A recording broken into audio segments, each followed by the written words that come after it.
Why did it have to win something?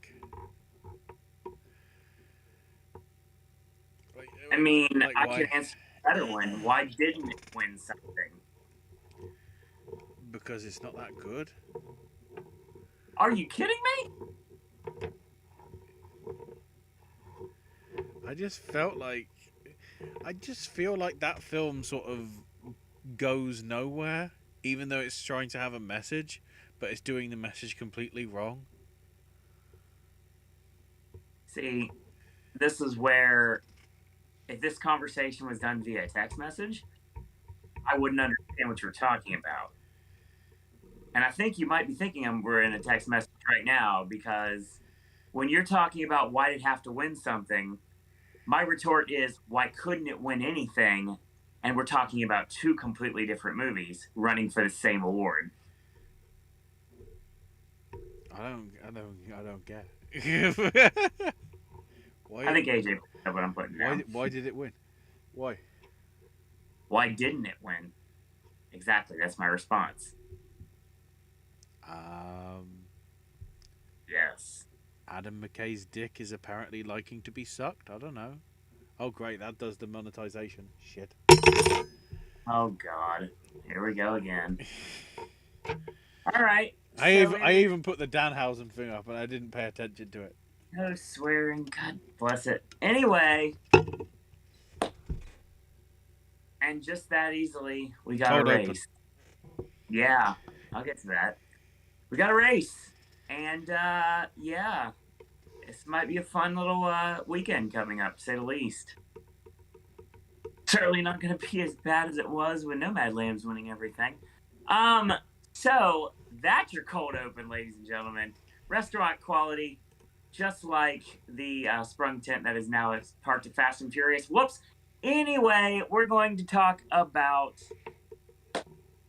the guilds tonight and the fact that the guilds have done the party 100% at this point, that the guilds have ended races before, and I think this year that may have happened again.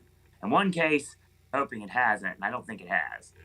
But we have precedents, and that's what we're going to talk about today. Like I mentioned in the write up for the show today, I said that we're going to talk about what the various guilds have to do with potentially what our Oscar predictions are going to be tomorrow night, and what could potentially happen on Sunday. So yeah, my name is Owen. Joining me as always, we have Ashley. It's interesting that they add literally 24 hours after we talked last Woody Harrelson into the mix. So yeah, the White Men Can't Jump reunion is on. Excellent. Very nice. And we have AJ. Oh, hold on. Yeah, okay. Now you can hear me, right? There it is. That's the first thing We I've heard. found Yes. the mute button. Yeah. Yeah, there's some interesting things that are going on. Yeah. We've also got a discussion to have. Well, before we're gonna have that discussion, don't worry. Yeah. But We're gonna talk about the movie that technically dominated the guilds. Yeah. We're also going to talk about tennis courts, ABC being desperate for ratings, and you know, Pulp Fiction reunion, as well as White Men Can't Jump. Holy crap! Well, also, how about the fact that at the end of the day, this might be my fault? Because these are the last two movies I'll be watching for my rewatches for Best Picture. And they happen to be the same two movies that just happened to win the WGA this weekend. Oh. So it might very well be my fault. I hope not. But it could be. No. Yeah, that's what I was saying was, I almost wished it had been on camera in the moment because I was talking to you last night at like the 7 or 8 area. Right.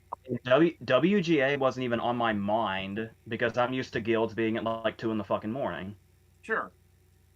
So we're just having a normal conversation, and you say, "Oh, it's over. It's over. Coda won WGA. And I said, oh, these are happening right now? Oh, has Original been announced? And before you could answer, I just put WGA in Google, and there was the headline. And I screamed at you, oh my God, are you seeing what I'm seeing? Oh my God. And I said it exactly the way I would have if somebody had died. 100%. Yeah. 100%.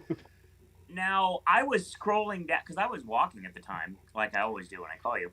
I was scrolling down, and I was trying to find it, and I was like, oh, Conan O'Brien won something. That's amazing and awesome. And then I got to Where's Original? Scroll, scroll, scroll. And before you could say it, the second it was coming out of your mouth, that's the second I saw it. And I'm like, no, this is not happening. Oh, by the way, I got another one too. You want to talk about the fact that this is my fault? I'm the reason Billie Eilish is going to win the Oscar too, because I'm going to the Bond Lounge on Oscar Sunday too. So there you go. If she's going. Change your plan now. If Change your plan right now. If she's going. That's the great Go thing. to some So good. go to some backyard production of Hamilton or something. Like Go Or go fucking, to this Disney Star Wars hotel. Oh wait, that's enough of a failure already. I don't got $8,000, Ashley. Exactly. I do have it, but Exactly. I'm not going to spend it because I actually have like expensive rent, like everyone here in Florida does. Yes. So I can't afford this. Oh dear God, we got a lot to talk about. We got a lively chat already. So yeah, all this and more tonight on yet another award show podcast here on the Popcast Network. So yeah, I pretty much let the cat out of the bag there. And AJ did too, without going into it. I got some rewatches. I don't want to necessarily. We can go into it later, and we will. Don't worry. But I feel like we're gonna go into the guilds first because it makes sense. I feel like by the time this video is over, our friendship is going to be in jeopardy. That's my fear. Whoa. To be fair, we have already had this conversation. You've already chastised me for it. So it's just going out where everybody else can hear it. Because when I get like see anybody like insult Emily Blunt or something, if I'm really passionate about something and somebody goes after it, whatever comes out of me is not planned. It's just gonna happen. I've already got this from you, though. I'm gonna say what I'm gonna say and maybe do what I'm gonna do, and then once I'm finished blacking out, I'll come to, and somebody will either be crying or dead, or I don't know. But yeah. Right. But luckily, we're at however many miles it is away, so yes. The difference is between everybody else in this network, you're the one that can actually break me better than anyone else. So needless to say, because I've got, if need be, I've got something in my back pocket that would humiliate you. Whoa. You have a lot more than just something. Movie related, by the way, just so we're clear. So don't make me pull out that wild card. Then we're not talking about it then, because we already had this conversation once. All I said was my plan, I don't know if it's gonna come to fruition, but my plan, should I not sabotage myself, is to say, Owen, tell us how you feel about Dune. And then after you finish, I'm gonna say, have at him, internet, or what do you think, chat? Or You're gonna throw the burden of proof on our chat. Okay, I got it. That makes sense. Oh, I've got like I said, I got plenty of things I could say, but they're too hurtful. So you're the only one that can say these things too. Once again, I'd keep it movie related with the insults, by the way. No, I understand, and you're one of the only ones that can say these things because 9 times out of 10, you're the only one that has access to the knowledge, first-hand knowledge of what you could or could not say. It was I'll say this. It was a question you asked me that you really shouldn't have asked me.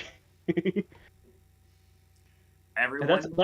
That's actually a lot more cryptic than it actually is, but it's Everyone knows that has been watching this network for the longest time, and I see all the people we have in chat, and I'm going to get to your chat messages in a minute.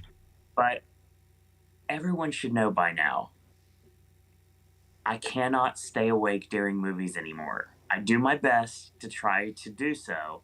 Sometimes it does not work out to my favor. Now, granted, sometimes I can stay awake through something that I don't want to stay awake through, and I want to go to sleep, but I can't. I've done that before. But even movies I absolutely love, sometimes I can't stay awake for. That's what would come up. And I know what you're talking about, so it's fine. We'll get to it. Don't worry. I know chat's really like hanging on the thread right now, a phantom thread, if you will. So, needless to say, we'll get to that in a little bit. So yeah, let me break down the schedule for you guys real quick before we get started. Yeah, we just kind of literally decided it like 5 minutes ago before we went live. So tomorrow, tentatively speaking, 7 p.m.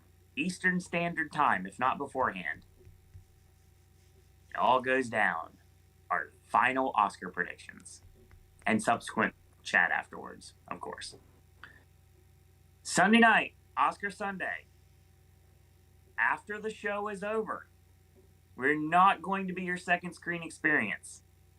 It's too difficult to do, and I'll shoot with you guys. At the end of the day, it's hard to keep an entertaining show for 3 hours when it's just the two of us, because AJ is not able to join us.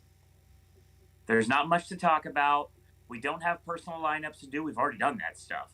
So we're going to do a post show like we did back in the old wrestling days. And here's the thing that chat's going to jump on. Monday night, between 6 and 7, somewhere in that time frame. I think that time frame works pretty well for us. We're doing a Q&A. Yeah, that's right. Now, granted, you should know by now that there's certain things we're not going to talk about on here. But we're going to have some fun out here. We're going to talk about movies. Josie always throws these questions to us all the time, and we don't have enough time to go into them. We're starting the PMC, the Popcast Movie Club, and it starts in April. And this is going to be your first idea of what we got up of our sleeves for the remainder of this year. It's not weekly, it's bi-weekly. And we're going to discuss movies you may have seen, you may love, you may hate, or you may have never heard of. And it's also going to come with the caveat of the live chat, as well as getting to know us a little bit better within reason, of course. And that includes our chat, like we talked about last time. We have a lot of really awesome people in our chat. Want to find out more about them? If they feel free to let us know things, and we're going to talk about it. So that's going to be a fun time. We're going to have a blast. Just because the Oscar season's coming to an end doesn't mean the Popcast Network is. We're going to press on, unlike we've ever done before. And then, of course, when we get to Horror Nights, and AJ basically runs this channel, it's going to be normalcy again. And then after that, we'll go from there. But yeah, we're going to have some fun this summer, to say the least. I'm looking forward to it. You might actually get some opinions from me you've never heard before. Like when I talked about Green Book for God knows how long, and I don't even know why that conversation happened. And I still don't know why that conversation happened. But yeah, lots of stuff still to come. So stay tuned. Definitely. Before we get started in the chat, does anyone have anything to say? I don't want to cut anybody off because I feel like I might be cutting someone off with that. No, it'll be an interesting March Madness of sorts. Sure. Yeah, when you say Q&A, I know sometimes people take that to mean like personally, but personally for me, I'm hoping it's more along the lines of like the kind of stuff that Josie asks usually. Like that's the kind of stuff I'd be willing to answer. To be fair, like I said before, the caveat is if you don't want to answer it, you don't have to. But anybody that watches this on the regular, that has been watching us for years, just picked us up, should know by now that there's certain things we don't talk about on here. And we're going to continue to do that, but we're going to have some fun. We're definitely will. It's going to be an interesting time. You can find out about some movies. Like I said, Josie always asks these awesome questions that we never can go into. And I got one actually that she asked a little bit ago. We'll get to that in a minute. But yeah, let's go to chat, shall we? All right, Josie says, crunch time, baby. Happy for the team of Coda winning PGA. Very upset. Yes, same here. Licorice Pizza lost WGA to Don't Look Up. WGA is not always the most accurate precursor. Take the year 8th grade one. Yeah, that's what I'm hoping for. Was 8th Not gonna grade lie. nominated that year at the Oscars? No. No, I didn't think it Yeah, was. everybody was up in arms that it wasn't. Yeah. Remember, he had his line, "I have fun at the Oscars, losers." Yeah, Oh yeah. Josie said, I watched Drive My Car second time with a friend. He loved it too. Such a fantastic film. Been listening to the music of Drive My Car. It's somber, soothing, and meditative all at the same time. Yeah, I got my second rewatch. We'll get into that. Got my second rewatch of Drive My Car the other day too. When we get into the speech, when he tells the story and tells the rest of the story, not the Paul Harvey rest of the story, but the rest of the story that we've never heard of before, that we've been speculating what exactly was coming out of it. And we didn't know what direction it was going to go. You could hear a pin drop when I was in California. Here, it was like same exact reaction. Not the same feel of the theater, but same exact reaction. And it was just like a very chilling, like after it was over, it was like everybody was like, so like you could tell like little murmurs, but no one wanted to say anything. Like usually you can hear people, AJ knows this, when we watch movies in the past, you usually can hear people clear as day. Like, oh, blah, blah, blah. Everybody was really in a hushed tone about what they just saw. And it was awesome to see because I knew it was coming and I just got up in my chair and I got all giddy and I was like, let's see what they're going to react to this, and got the exact reaction I thought it would. That gives me a flashback to like 4 months ago when I heard a woman at the end go, "Oh, this last night in Soho, it's the scariest thing I've seen since The Exorcist," and I'm like, I'll have what she's smoking, thank you. See, I have this movie you need to watch. It's called The Conjuring. I think you should just get into that right now. Yeah, just watch the first one. Rest of them, not so much. Well, in case people are wondering why you didn't go this direction, you have yet to see an Ari Aster movie, don't you? I don't think so. I don't think there's any I've seen. Is there anything that I would have seen? Isn't it just Hereditary and Midsommar right now? I wanted to see both of them. I just never got around to them because it's not movies that ever come across me. And then he's got that Phoenix one coming. I think the Phoenix one's not horror though, is it? The one that's like really long. I think it's probably some sort of. It's a comedy horror. He's also got that short film, but to be honest with you, I don't even want to think about that short film ever again, let alone talk about it. Which one? Is that part of the ABCs of Death? No, it's what is it? The one about the Johnsons or something? The one about the father and the son and... Oh, yeah, I'm sorry. I'm just looking at the first paragraph of Wikipedia. I'm like, can we talk about Munchausen instead? Then again, that looks just as crazy about a boy that's going off to college and his overprotective mother who goes to great lengths to keep him from leaving her. So, yeah, like we mentioned before, like, again, we get into tangents here. That's what we do on the network. So, yeah, Drive My Car was fantastic. I absolutely love it. And I'm very glad to say I got a chance to see it again theatrically on both coasts, which is kind of cool. I like that because I can't really say that about many others except for, well, picture nominees. I only can say that for Power of the Dog. Because everything else I saw in LA or in California in general, sadly did not run for anything more than, well, not for picture, but it did run for some screenplay and acting awards, so that's good. I'm happy with that. Josie says, far as recent watches, I watched All About Eve for the first time. Classic. Mm-hmm. Very much so. Very well deserved win for George Sanders, too. Mr. Freeze is an Oscar winner? Were you not with me when we saw All About Eve at the theater? I don't think I saw it with you, no. Did I? I mean, it's been a minute, so it might have been. But because I can't think of a reason why you would have gone without me back then. Yeah, I think it was that 2015 area where they had a movie every month for their 100th anniversary. That theater. Yeah, that's right. That was around. Some Like It Hot was around that time too. It was one. I don't recall. I definitely don't remember watching that. I'm pretty sure you were there, but I could be wrong. I was there for sure, but I either had plans with an honor, I was doing other things because I don't recall doing that actually. All About Eve maybe, but I do remember a lot of them, but I don't remember that one. you could have been asleep too. We've That's learned. also a possibility too. That's a very good possibility actually. Speaking of that, and I don't know why I said speaking of that. I just wanted to get a tangent away from the fact that I'm old and I fall asleep during movies. On St. Patty's Day Friday, I watched Darby O'Gill and the Little People. Adorable movie. Wow.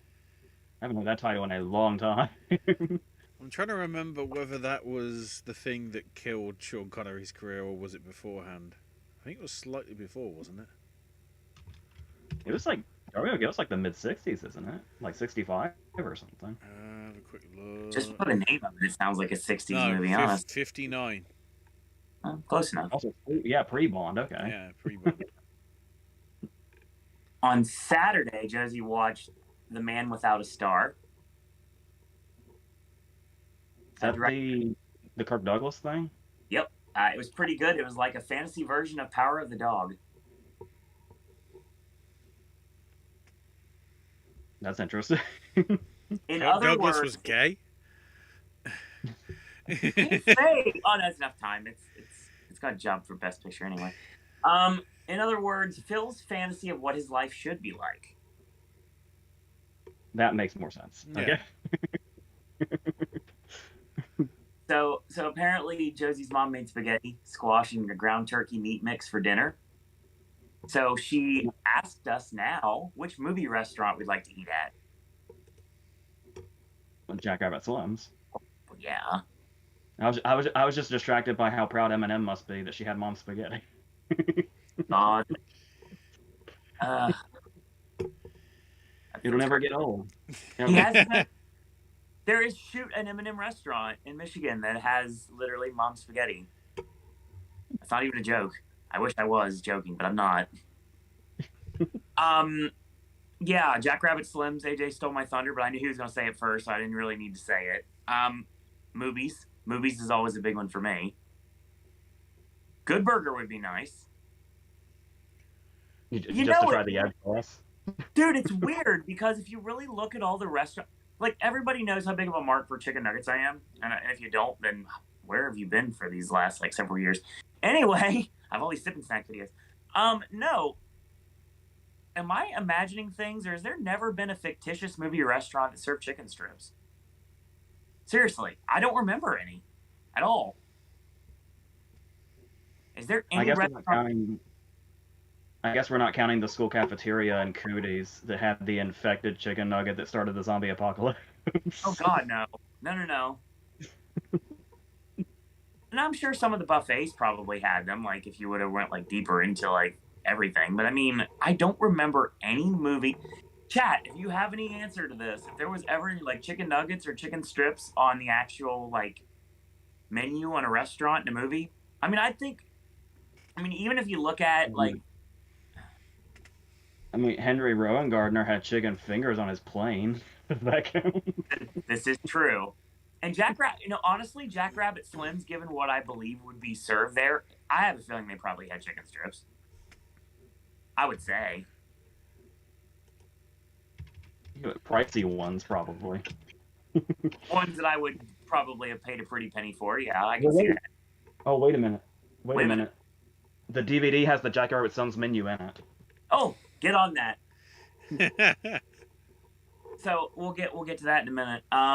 Brian chimes in. We come to a two-way race for Best Picture. Let's hope it's only one. And we got more controversy this morning, and also the list of presenters.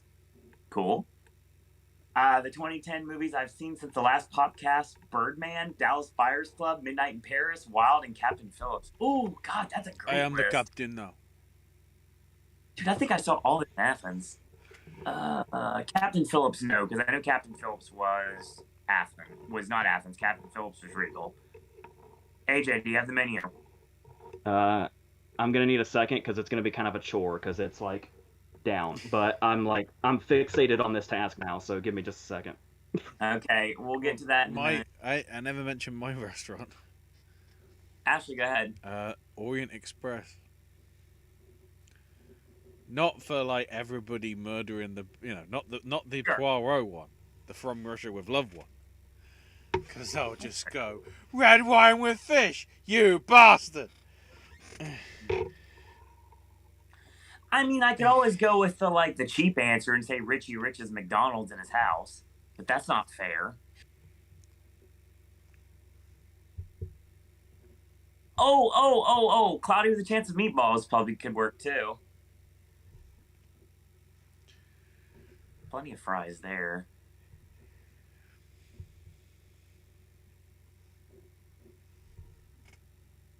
Lots and lots of chat messages. I'm sorry, everyone. We'll get there. Don't worry. I don't let people down. You should know this by now. But AJ, I think, has an answer for us real quick before we go into the thing that Brian said a minute ago that I know AJ's going to want to chime in on. Oh, It's muted again. He's kayfabe the mute ski. All right.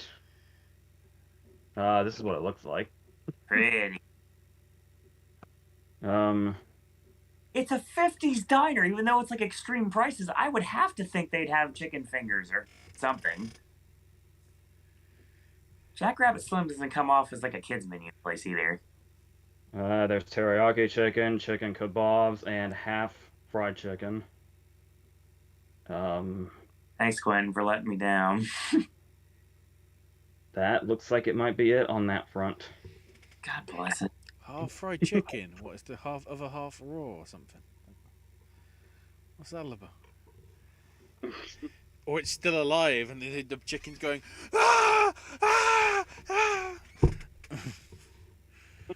So AJ, while you were on your mission, Brian mentioned the 2010 movies he's been watching since the last Popcast, and I believe we saw all of these in Athens with one exception. I know for a fact we saw almost all of these in Athens with one exception, because I remember we saw Captain Phillips at Regal. Mm-hmm. Birdman, Dallas Buyers Club, Midnight in Paris, and Wild. I don't know that I saw Midnight Paris in a theater. We saw it in Athens. I'm almost positive on that. It wasn't the college auditorium either. It was one of the side ones. We did watch it. I remember us watching it in a theater. Now it's okay. Now it's the other way from all about these. Now I don't. Or even now. But yeah, and then he said the next one for me, which I can't watch until Thursday, is The King's Speech. I think it's The King's Speech doesn't have as good of a reputation as it should because it beat The Social Network. Yeah. But as somebody that worships at the altar of The Social Network, I like The King's Speech like quite a bit. I saw it a ton back in those days too, so I really enjoyed that movie. Like it's really well written, and it's like funny. Yeah. Which in a movie like that is always really welcome because you could just look at it and people might say it looks like some kind of stuffy movie or something, and it's really not at all. No. I mean, I guess you would say if you really want to like compare it to something that, I mean, it's obviously completely different movies, but I guess the vibe I would get for like the way I like The King's Speech is it looks like something I wouldn't go for, but I did. It's kind of like The Favorite ended up being, honestly. It doesn't look like something I would go for, but I did. Brian says, finally saw No Way Home. It's the best Spider-Man movie as of now before Morbius and Across the Spider-Verse Part 1 are released.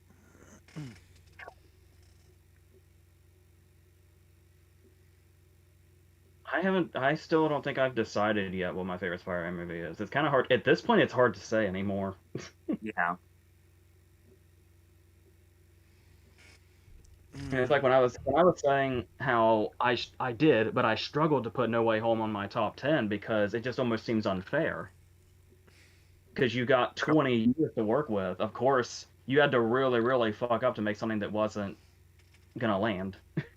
I mean, you very could have easily made something that didn't land, and the fact that they did it so well is what's so admirable. But yeah, it's really hard to like say favorites still. So I don't know. I do have to disagree with the marketing that they're doing right now, though. Okay. They're saying it's the best Marvel movie ever. And I'm sorry.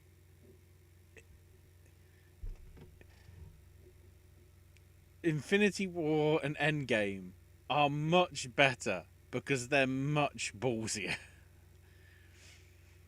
You know. You would think Endgame is the one that would really stick with you, but I feel like it's Infinity War that's getting better with time, even more so. Yeah, just the ballsiness of like getting to the cliffhanger, and it's like, yeah, we going bleak. It's the closest they're gonna go to like being as dark as possible, like DC does with their stuff.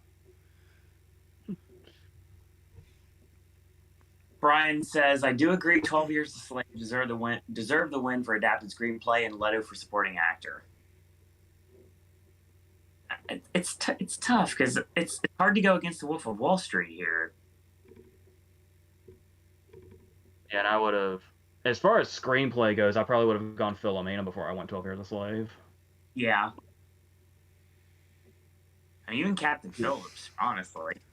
I'm still trying to work out who else in 12 years is. I'm trying to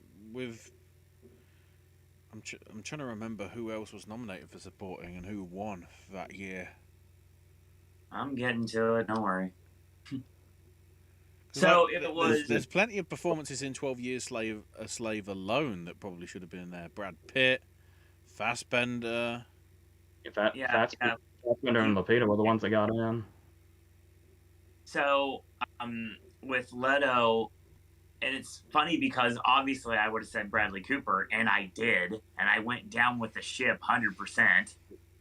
But when I look at the list here of like who was nominated at the Oscars, Barkhad Abdi is definitely something that jumps out at me immediately, and Jonah Hill.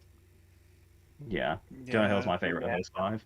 We were 100% like championing Jonah Hill's performance in that movie for most of the entire season, if I remember correctly. Well, it wasn't much because Wolf of Wall Street came out so late. That was like the season was already halfway by the time Wolf of Wall Street came out. So we've got, Brian also mentioned McConaughey for Best Actor, but I got to ask why Hanks was not nominated for Captain Phillips. No fucking idea. No one knows. No one knows to this day. I mean, what were we saying? You are like probably one of the biggest Bale marks I know on planet Earth. Like, I'm not going to out it, but yeah, there is a 100% guarantee you are one of the biggest Bale marks on planet Earth just for certain circumstances. I already said in the last video I'd fuck him. Fair. There you go. That's what you're talking about, right? No, it wasn't, but it's out there now. Anyway. No. That's been a running joke with me since The Prestige came out. That's true, yeah. That's a long ass time. But look at the actor lineup. I mean, like I said, you're one of the biggest Bale marks I know. Would you take Bale out to put in Tom Hanks? I don't know, because he is really good in that. Yeah. And you can't take anybody else out. I remember Bale being the last one to include. There was that thing where we didn't think Bale was in until he got in at BAFTA, and then he was. Somebody's outside my house being really loud, so I'm going to mute this for the time being. Sure. Honestly, if you look at the list, and Ashley, I don't know if you have it in front of you, but I brought it up just in case it's brought up in conversation.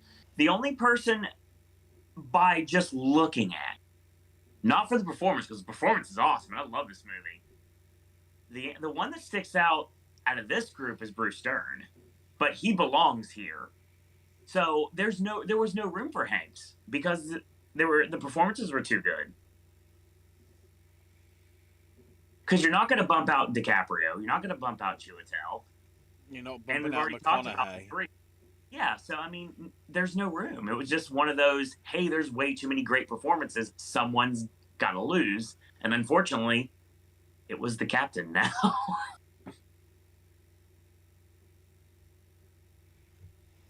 Yeah, as much as I hate to say it, it would be Bale because Hanks has to be in. Like, I can't say, oh, too bad for Hanks. Those are great performances. One of them has to go. That's how good Hanks is. Well, but And I guess it would have to be Bale, yeah.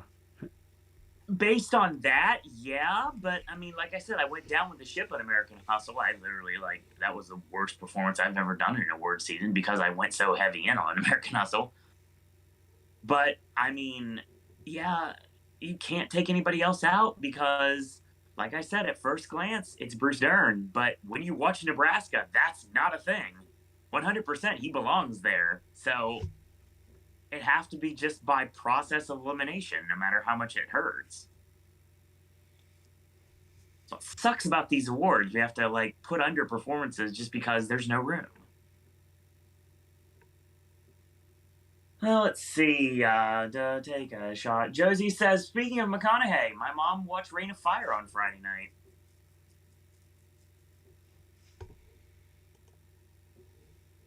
She says she hasn't seen it. I keep hearing people trying to resurrect Reign of Fire like it's some forgotten guilty pleasure classic of some kind. I've been meaning to rewatch it, but I'm not in a hurry because I feel like that's one of those things that's going to be unfounded. Isn't that Bale as well? Yeah. Yep, absolutely. Yeah. That's why that's what I associate with it more than McConaughey. Somebody else that's big now is in it as well. Gerard Butler. Yeah. Oh, wow. Oh, my God. So much chat. I mean, for this show, we've got the time. It's just WGA and PGA. No, we totally do. Lorraine says, I did not know about the PGA results. Literally just looked it up now after a nap, and I am so disoriented. Yeah, it's fair. I'd much rather have napped today than worked, so I feel your pain, Lorraine. Josie says, that's talking about Reign of Fire. Brian says, don't forget about Rachel Zegler. The Academy did, apparently. Didn't even invite her to the Oscar ceremony. Oops. Well, she's busy doing Snow White, which apparently is having the set burned down every 2 weeks. Oh, you know.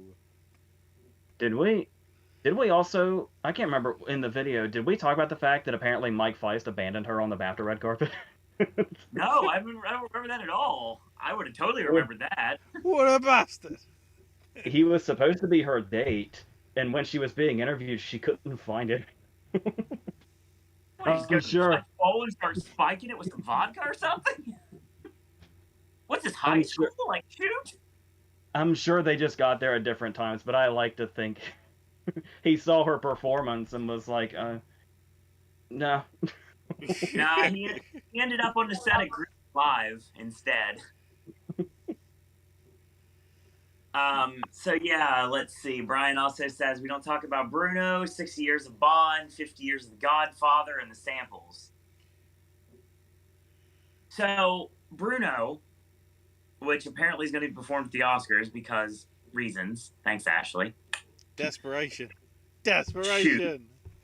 60 years of James Bond, which is, well, it makes sense. Yes, sure. 50 years of The Godfather. It's the reason why the Dolby Digital showings are happening right now, which, by the way, Batman's in Dolby Digital now, so I'm like, yes, I need to get on that immediately before it goes away. Morbius will probably kill that done right good. And the samples? Comments, thoughts, opinions? That's a group, is it? Yeah, apparently started up in the 80s. A cross between the Police and the Grateful Dead. That sounds fun. I don't think they've charted. Their song "Could It Be Another Change" from their debut album that was used in Perks of Being a Wallflower. Makes sense. Lots of obscure stuff on that soundtrack, just like Garden State. Also, don't forget we've got DJ D Nice. I guess he's doing the Questlove job because Questlove is busy. I mean, just as long as we get Reba on the Oscar stage, I'm good. Well, I don't even know what we're doing with that. Because there's no official confirmation yet of the people actually performing. We still have no clue what's going on with Billie Eilish. It's only just come out via exclusive stuff that Beyonce isn't even going to be at the ceremony. She's going to be performing her song in the tennis parks in Compton as her big bit. So is Wikipedia lying then, or are they just jumping the gun? Probably.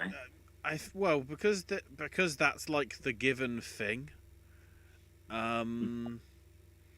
Because as the Variety article said, Beyonce is known to be very sort of private about anything and everything. That's why she hasn't been picking up all these awards at these various things that she's, that it's won best song. It's been I'm trying to think of Dixon, I think, is, whether that's his full name or whatever, but he co-wrote it with her, and he's the one that's been picking up all the awards so far, not her. So in essence, it's like if Stedman got all the Oprah awards because Oprah didn't have the time to show up, or maybe they just gave them to Gail instead. Lorraine says AJ and I had a similar reaction to WGA. Gasped so loud I don't look up when my boyfriend heard me downstairs and thought something serious happened. Yeah, I was kind of thinking for a second when you were saying that you were getting into "oh my god, who died" mode, so it makes sense.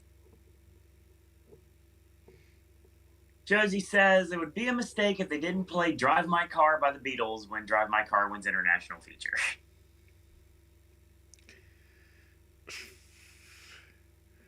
I don't know. Would that be disrespectful? Like, What? If Power of the Dog wins, we just have this, isn't there some song like about gay cowboys or something? I'm trying to think. Is there? It's something like that. I can't even remember. And Best Picture being presented by Jake Gyllenhaal and Michelle Williams. The winner is Coda. Well, I mean, do it. They're kind of doing something like that. If we're still under the impression that Costner's doing picture. Yeah, it's true. Because he's known for westerns. This is correct. Well, we got Jamie Lee Curtis. Maybe it'll be Samuel L. and Uma Thurman and John Travolta. I don't know. They seem sort of like the senior individual. Maybe it's Bill Murray. Maybe we just go really left field. Let Bill Murray. The man that I share a birthday with very proudly. Thank you. Come on, really? Brian says Amy Schumer wanted the president of Ukraine to appear, but ABC says no. Yeah, you see, ABC doesn't want to get political. And then they air the acceptance speeches, which will be as political as all hell, and then it's like, great. Oh, you mean the company that's connected to a company that's very prominent here in Florida that is fighting something that they shouldn't be fighting right now, and they're turning everything on its head and losing all the goodwill they've had throughout many, many years because they are choosing the wrong choice. I don't know what you're talking about. Even if ABC said yes, and they asked him, wouldn't he have the pretty clear excuse I'm a little busy right now. Yeah. Come to think of it, yeah, if they do it and then like the fee gets cut because somehow missile attack comes in, it'll be like that's gonna be awkward. Then again, depending how the viewership goes, there might not be anybody watching anyway. Chinlock horn for the win. So yeah, Smurfy Boy says, "Welcome. The race is starting to remind me of Green Book versus Roma." What? I actually, contrary to popular belief, I actually liked Power of the Dog though. Well, I was trying to remember because like if you look at like SAG winners winning, you look at like Spotlight. If we're talking recently, when The Big Short got PGA, and now we're looking at Coda taking SAG, and Coda taking PGA.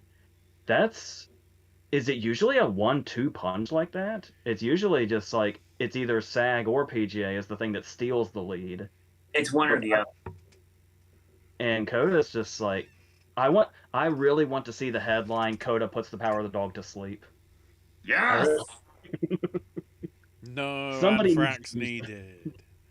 I got sign language for Jane Campion, but I'm not going to do it here. Read between the lines. Exactly. When you talk about, and I don't mean any disrespect here, I just mean it's funny in an ironic way.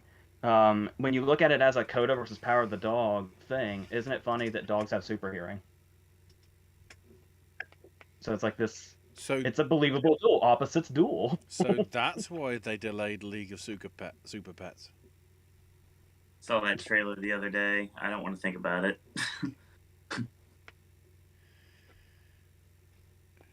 Smurfy Boy also chimes in, says, "I think Don't Look Up winning WGA might give the voters more of a reason to vote for Licorice Pizza." Well, they got 24 hours to put it in. Well, there's a thing I was telling you about WGA, and it's really, really weird what's going on, because let's say WGA was a fluke for Don't Look Up. Right. I guess, does it put us back to square one? Because it's interesting when you look at it as if Don't Look Up should be out of the equation, we're looking at Licorice Pizza and Belfast. Which Belfast has got visibility right now. You could say it's a big hit for Belfast that Licorice Pizza got BAFTA over it. Right.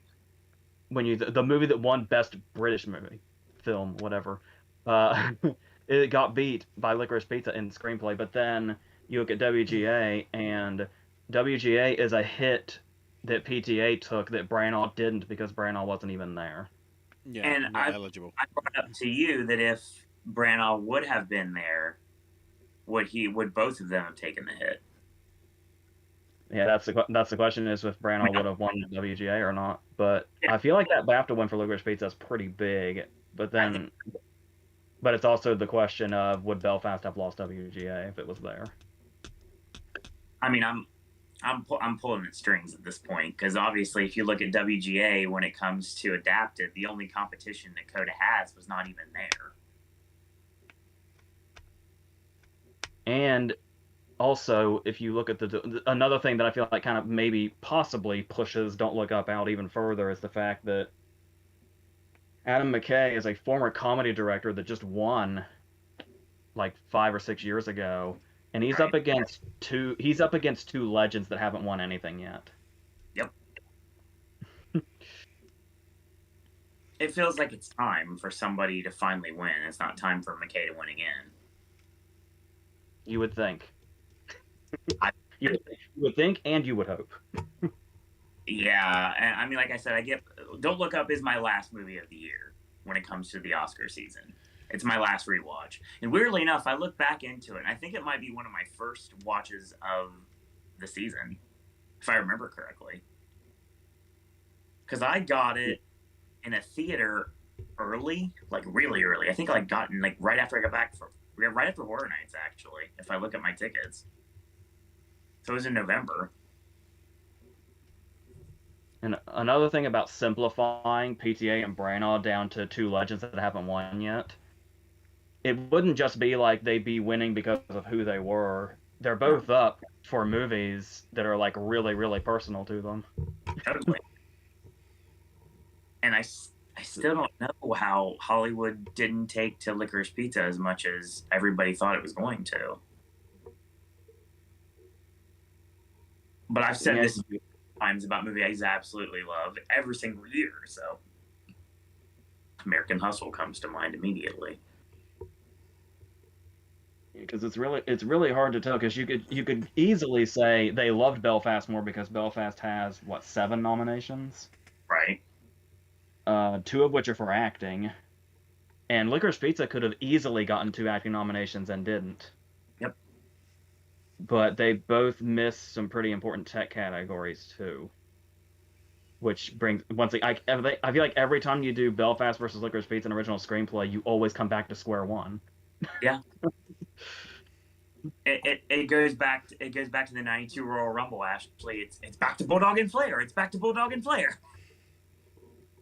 Because I was saying all season, when I mistakenly thought that Licorice Pizza was going to overperform, was that they've been aching for a long time to give PTA a win. Right. You'd think so. And they're just suddenly not showing that. Except BAFTA. Which I bagged on BAFTA. It's the only awards body that had my movies back this season. Because I would think Licorice Pizza is a movie that's light enough that it's really accessible. Right. And you go back to PTA's last movie, Phantom Thread got 6 nominations? Yep. And Phantom Thread is one of the last movies I'd call accessible. Oh, yeah. Well, maybe not one of the last, but certainly less accessible than Licorice Pizza. If I would ask 10 people right now in downtown Orlando what Phantom Thread was, or if they've ever seen it, I have a feeling I would get a lot of blank stares. Imagine trying to explain what it's about. Yeah. Not gonna do that. I can't just explain my own favorite movies. It's hard to explain another movie like that. But yeah. It's like if somebody asked me what Licorice Pizza was about, I guess my answer would be, have you ever loved somebody so much you poisoned them a lot? It's like, how do you explain? I mean, I'm just gonna duck down and not say anything for the rest of the show now.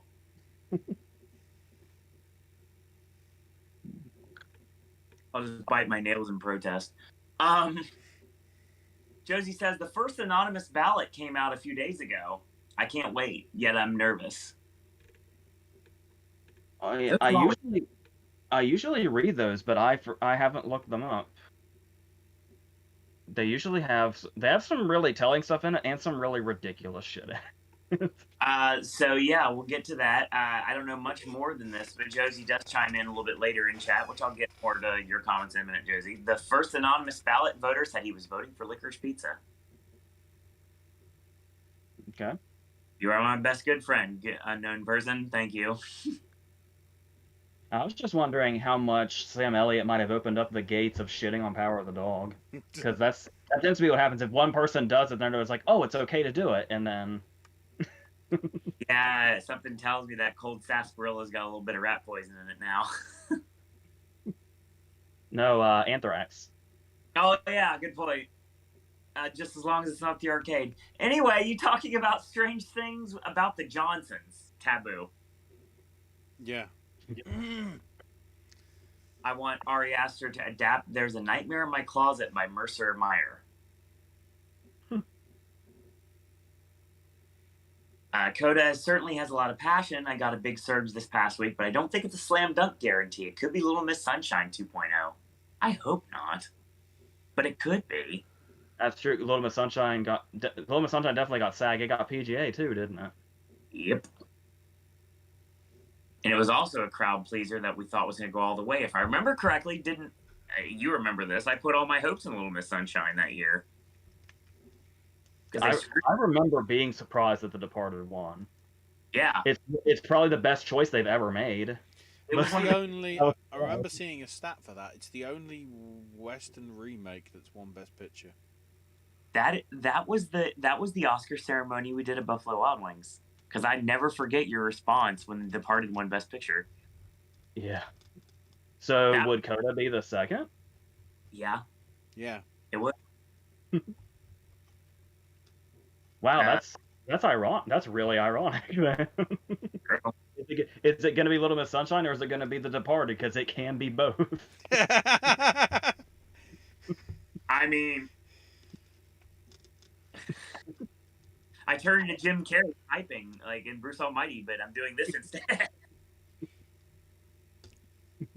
So Smurfy Boy says, I don't think Coda is big of a passion vote as Moonlight and Parasite. I don't know. And Josie agrees with me either.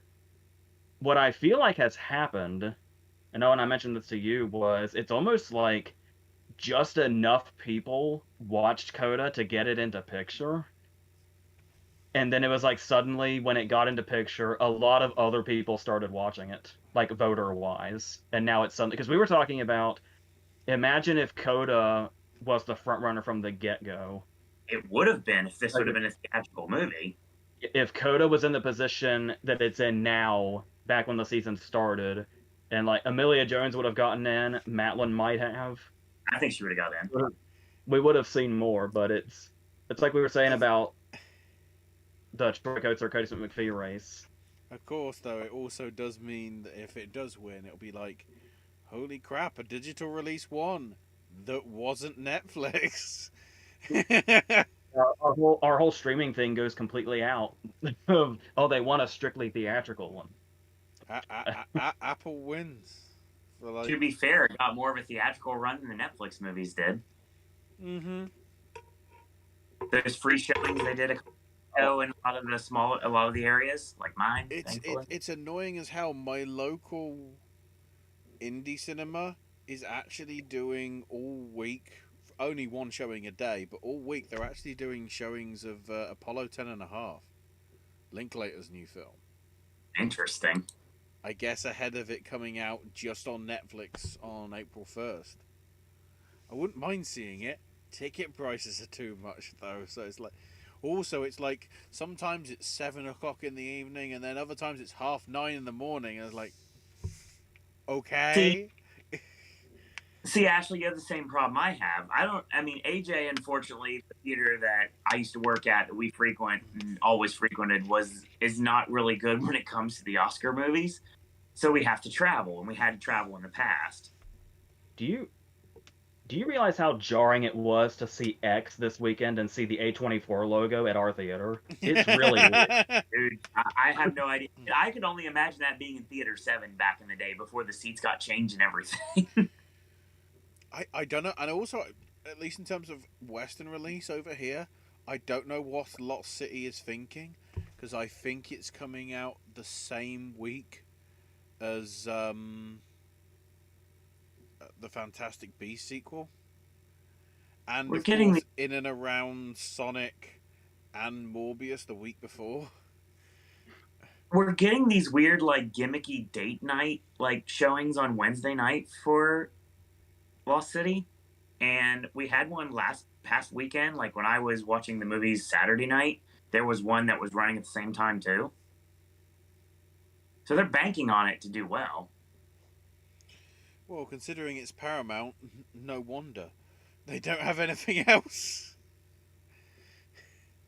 This is their biggest franchise probably this year. What with Mission Impossible getting delayed again. See, I love this. The way the chat flows, it's amazing. Because if you're watching what I'm watching right now, which you can't if you're watching this on archive, but it's amazing. Because I'm reading Josie's comments, and we're talking about, like, the Oscars and everything. And then out of nowhere, she's like, you know what? I love that Wesley Snipes is presenting. Me too, Josie. Me too. I was trying to figure out what it is. I know don't they usually have somebody come out and say, like, hey, here's what won at the Governor's Awards, and we get like a little clip package or something? It would be that because of the Jackson connection? Possibly. Yeah, but Jackson is doing it himself as well. That's the thing. Maybe he's introducing himself. And then, of course, as well, the Governor's Awards are happening like Thursday or Friday, I think. So, like, literally only a few days. I mean, yeah, it's the Friday on the 25th. Normally, the Governor's Awards are like November, December. Actually, it says January here on the Wikipedia page. So, they've been delayed to the last possible minute, but will actually be happening. So what I was saying a second ago, and when I was continuing to say that I got like kind of sidetracked about, again, tangents. Hi, welcome to Popcast Network. I will say right now that actually the same situation is happening for me because Cinemark here, thank God for Cinemark, because they have no affiliation, and just like Keith Richards and AJ cannot be killed by conventional weapons. Needless to say, and that includes the stock market, needless to say, even when the theaters are going down in the drains, they're showing all 10 Best Pictures. And they're the only theatrical chain around here that's actually doing it. AMC is showing 7, which means they're showing everything but the Netflix films and Coda. So anything but the streaming movies is what they're showing.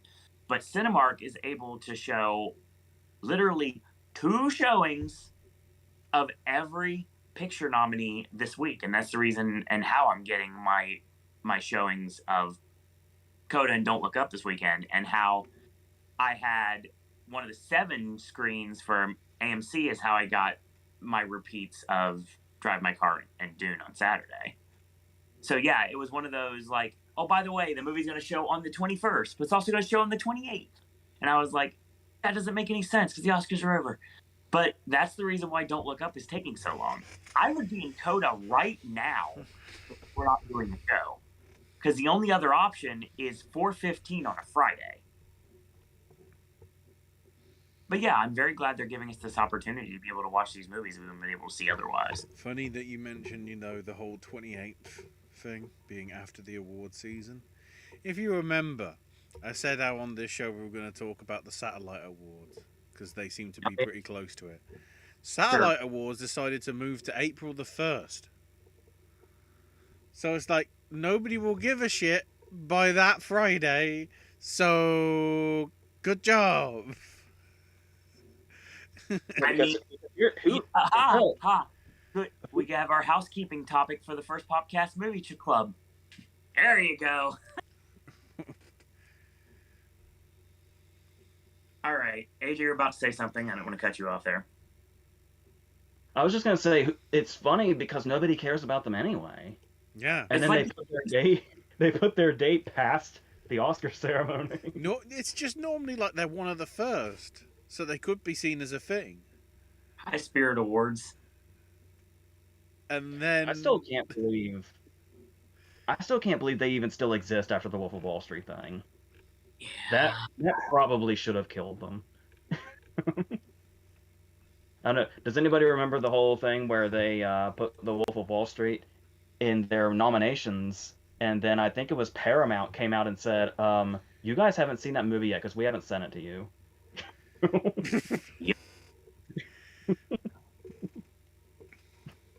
So we're getting into the movie restaurant conversation again. Josie says, which fictitious restaurant would you rather eat at? The Twin Steiner or Mel's from American Graffiti? Well, I'd be too terrified to be in the world of Twin Peaks. It seems much safer, but I have to say that there is a video on YouTube where you can go, and it's just like 10 hours of the ambiance of the diner from Twin Peaks, and it's really relaxing. Plus, there's that infamous bit on the internet of David Lynch eating a pair of women's panties. I don't know why. He just does. He's David Lynch. He approves that message. He also happens to the guy behind the Winkies, so there you go. Oh, God. My answer is Mel's Diner, honestly, Josie, because I got a really good feeling based on the Mel's Diners that I've been to on Universal properties in both East and West Coast, they gonna have chicken strips. 100%. Fuck you, Slims. Where are the chicken strips? Josie says, what about the restaurant or the Ink and Paint Club in Roger Rabbit? I just rewatched Roger Rabbit like 2 weeks ago. Fun fact, that was one of the first DVDs I bought in one of those like gimmicky DVD clubs back in like when I first got my DVD player. I remember always seeing that on your shelf, and it's like, that seems random. Yeah. I love that. I love that video game too. Impossible to beat Judge Doom at the end. But I mean, I love that video game. Josie says, I'd like to think of Infinity War as a romantic Shakespearean tragedy, a tale of Peter and Gamora and conflicts with family. Unique way to look at it, Josie. I feel like that's one of those things that could be like recut into a trailer. Yeah. Does that mean Thanos is Macbeth? That's fair.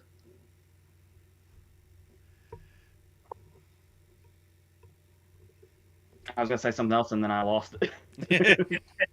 Considering, God, you went all Del Preston there. As I thought about something else, but then I lost it. Now it's gone. Smurfy Boy says the problem with Wolf of Wall Street, it gets repetitive after a while. There's just so many scenes of them doing drugs before. It's just too much. The excess makes it great, man. I love that movie. Yeah, I don't feel like Wolf of Wall Street starts to feel its length until Donnie's getting ready to rat him out. Yeah, that's fair. That's when I'm like, we could probably be wrapping up at this point.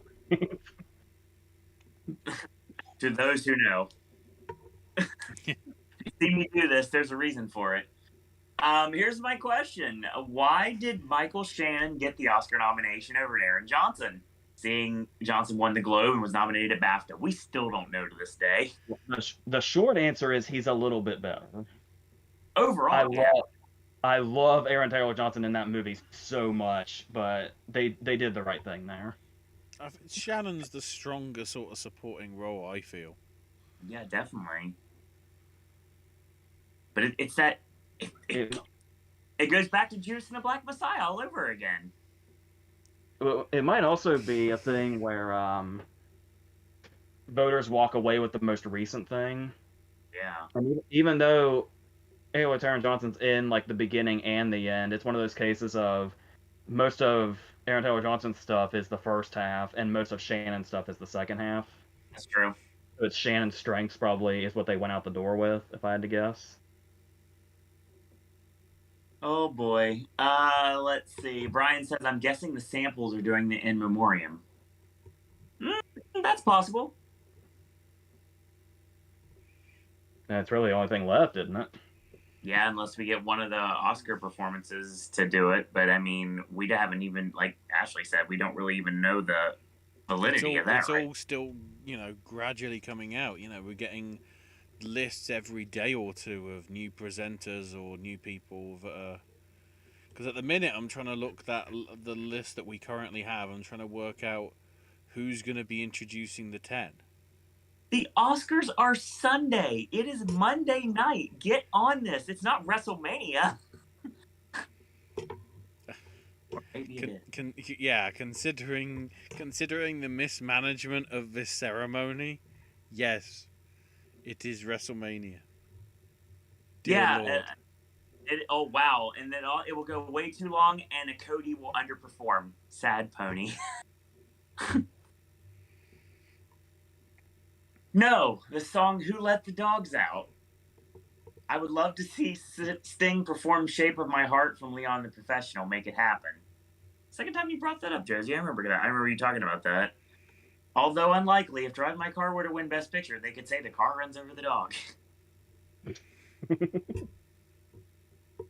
There's so many possibilities. What if... Ear regarding Bronco Henry. I mean, nice Weird Al deep cut there for AJ. I mean, if it was Coda and Power of the Dog, then you can bring up the hearing dog. Hearing dog required to tell Power of the Dog that it lost or something. Way too many words in that statement. Yeah. You did make a regarding Henry reference. I did. Worth noting that in regarding Henry, the reason Harrison Ford is in the predicament he's in is because John Leguizamo shoots him in the head. John Leguizamo is present at the Oscars this year. But we don't talk about Bruno. Yeah. Do you think worst person in the world will take the artsy international votes away from Licorice Pizza? Some people are suggesting that. I don't think I believe it. Yeah, I don't see that either. Well, I got really suspicious when we were talking yesterday, because it was like it's Licorice Pizza versus Belfast, but Don't Look Up has WGA, but King Richard keeps overperforming. That only leaves one. Oh yeah, the fifth one nobody cares about, and it's like when nobody in quotes nobody cares about the fifth one, keep your fucking eye on the fifth one. I don't think that's gonna happen. I'm just saying. I'm not gonna just straight up say, "Oh, forget about worst person in the world," because that's when things happen. That's fair, 100%. Josie says this. A lot of the international contingent went for Green Book. That's interesting.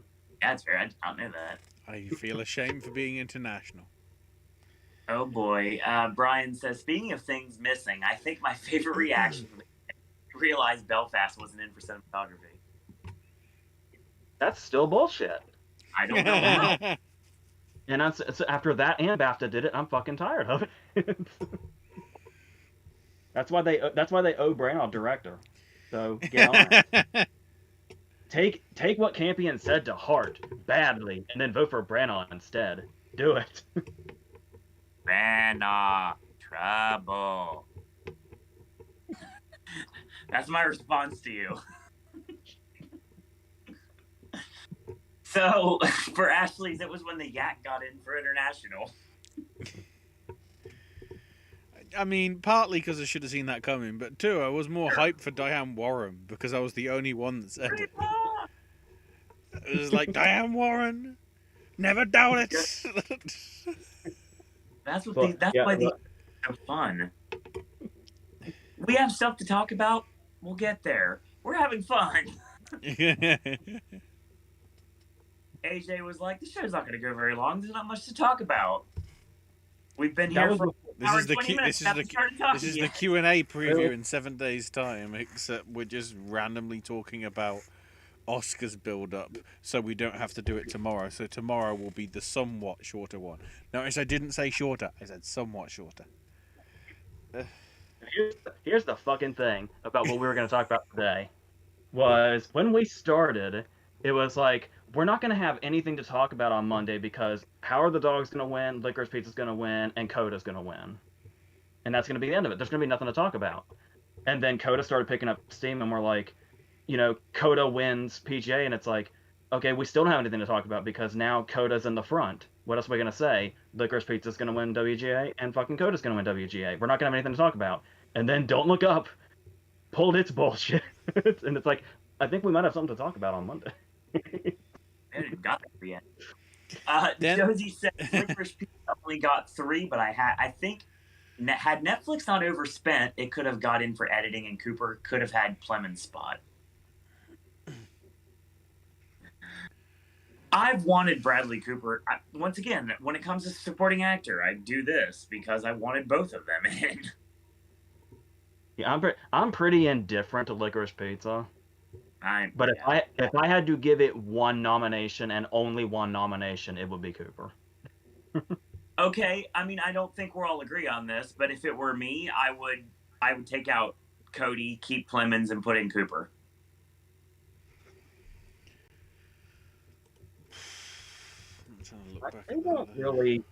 I don't know what it is. I like Cody Smith McPhee, don't get me wrong. He's not the strongest performance. Not supporting. Yeah, I was trying to put into words why I agree with you, because I do. Nice. Because he's definitely doing, and because I don't want it to seem like I don't appreciate grounded performances. Mm-hmm. I got accused of that recently on another forum, and I didn't respond in the way that I should have. Sure. I found, well, it was blunt related because somebody said Makes sense. What was the better performance? What was the better performance? Regina King and If Beale Street Could Talk, or Blunt in a Quiet Place? And I, among many people, said Blunt in a Quiet Place. And because so many people said Blunt, this person responded and said, it appears that nobody here appreciates subtlety, and it really shows. So I could have written him paragraphs about why Blunt is so brilliant in A Quiet Place, and why it's one of the best performances in a horror movie ever. I mean, there's videos. All I did was post the clip of Joe Pesci in Home Alone 2 saying, "Nothing would thrill me more greatly than to shoot you." And that's all I posted. Fantastic.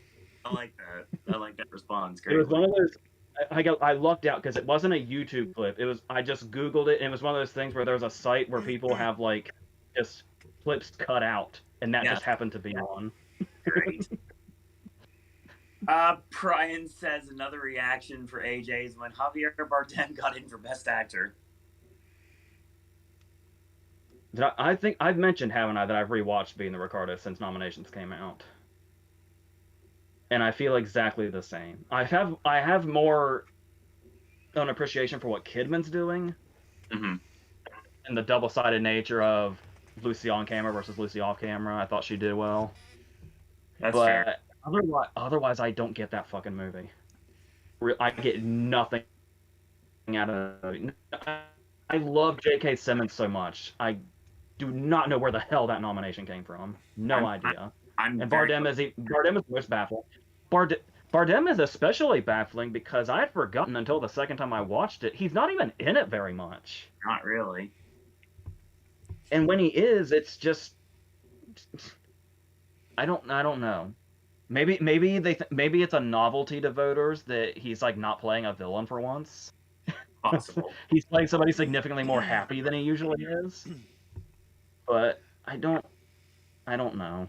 At least Being the Ricardos is better than that documentary that Amy Poehler put out a few weeks back, which it was nothing. It was like there was more info in Being the Ricardos than there was in this documentary that was supposed to be the truth about it. It's like, you mean this random like Tiger King like TV series that's coming out that I got a notification on when I was trying to listen to the Major Pod on Spotify the other day?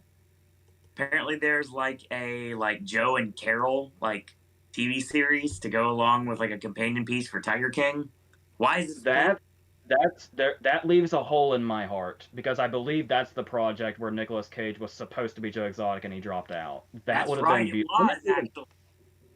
I never even watched Tiger King, but I just know that would have been beautiful. I mean, the issue with that is it's not fully authorized. It's just getting the rights of Netflix just to the whole story. It's not like with the blessing of Baskin or Joe Exotic or anything. Whereas the documentary about Lucille and Desi is sure, and it's just like that. It isn't even a good accompanying piece. If anything, it makes Being the Ricardos like seem worse, even though it's the better film.